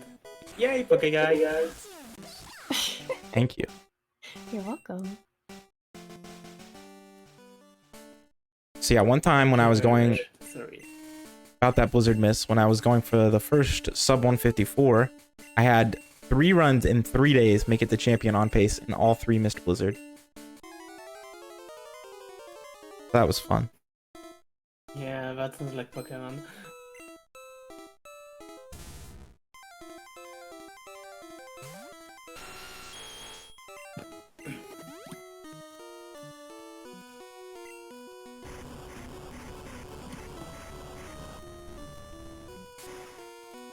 Right. Hopefully I at least hit this time. It's a high roll. I've missed again. Very cool. Yes.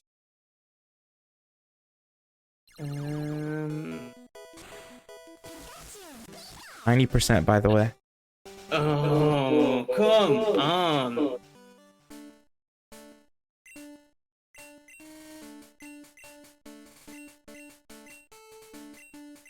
Yeah, I switched to Ice Beam because of the 3 Blizzard misses. I was just done with it.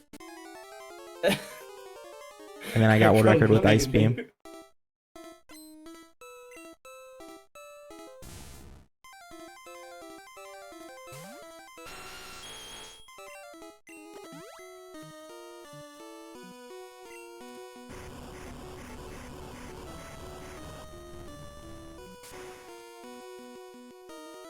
Let's go at least to the end this time.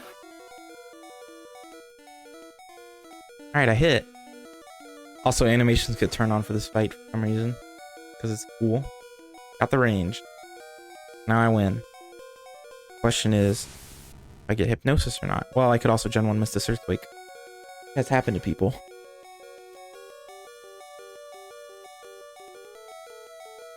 Alright, so this Exeggutor is 50-50 to use Leech Seed or Hypnosis. If I use X accuracy.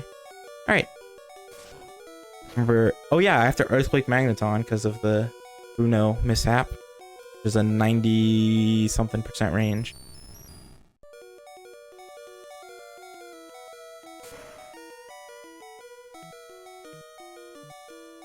Alright, that's GG. As long as I use the right move. GG.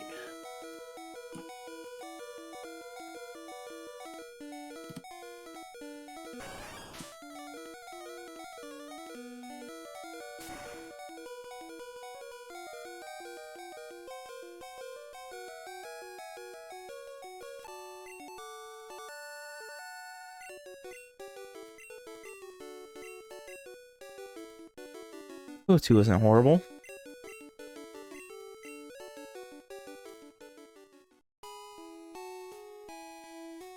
That was a fun run. I had a little bit of everything except the Gen 1 miss. I don't think I Gen 1 miss. I don't think you got it, yeah. But yeah, that was good. There was a lot of possibility to explain different things. Yep. That's really an interesting run, I think. I just looked at the tracker. 1 moment. Nah, don't look at the track. Oh my. Well, Audrey, thanks for the $80. Wow. Says, forgot a few things, so here to compensate. 3 Onyxes, 1 swag boulder, 1 swag PC, 2 deaths to champion, 1 bonus to get my donations total to 100. Thank you so much. Thank you. I looked over, I was like, oh my god. And that's time. Alright. Just need to be fair for Yay. such a fun run. GG. GG. Very cool. That run featured What? the best Sabrina split I've ever gotten. Can't believe it. It's actually crazy how many runs I've done. So, yeah, that was fun. Yeah, thank you very much for allowing us to be part of this run. Yep. And congrats again. Thank you. So yeah, this game's really fun. You should run it. Better than Red. Is that a high bar? You. This tracker. Yeah, so I guess we'll go for a short pause for the next session to be set up. Yeah, We'll see. Yeah, up next we have Pokemon Conquest. We're doing any % with password, and that'll be with Cruel. So please send Cruel all the love, all the luck, all the things. Just, it'll be great.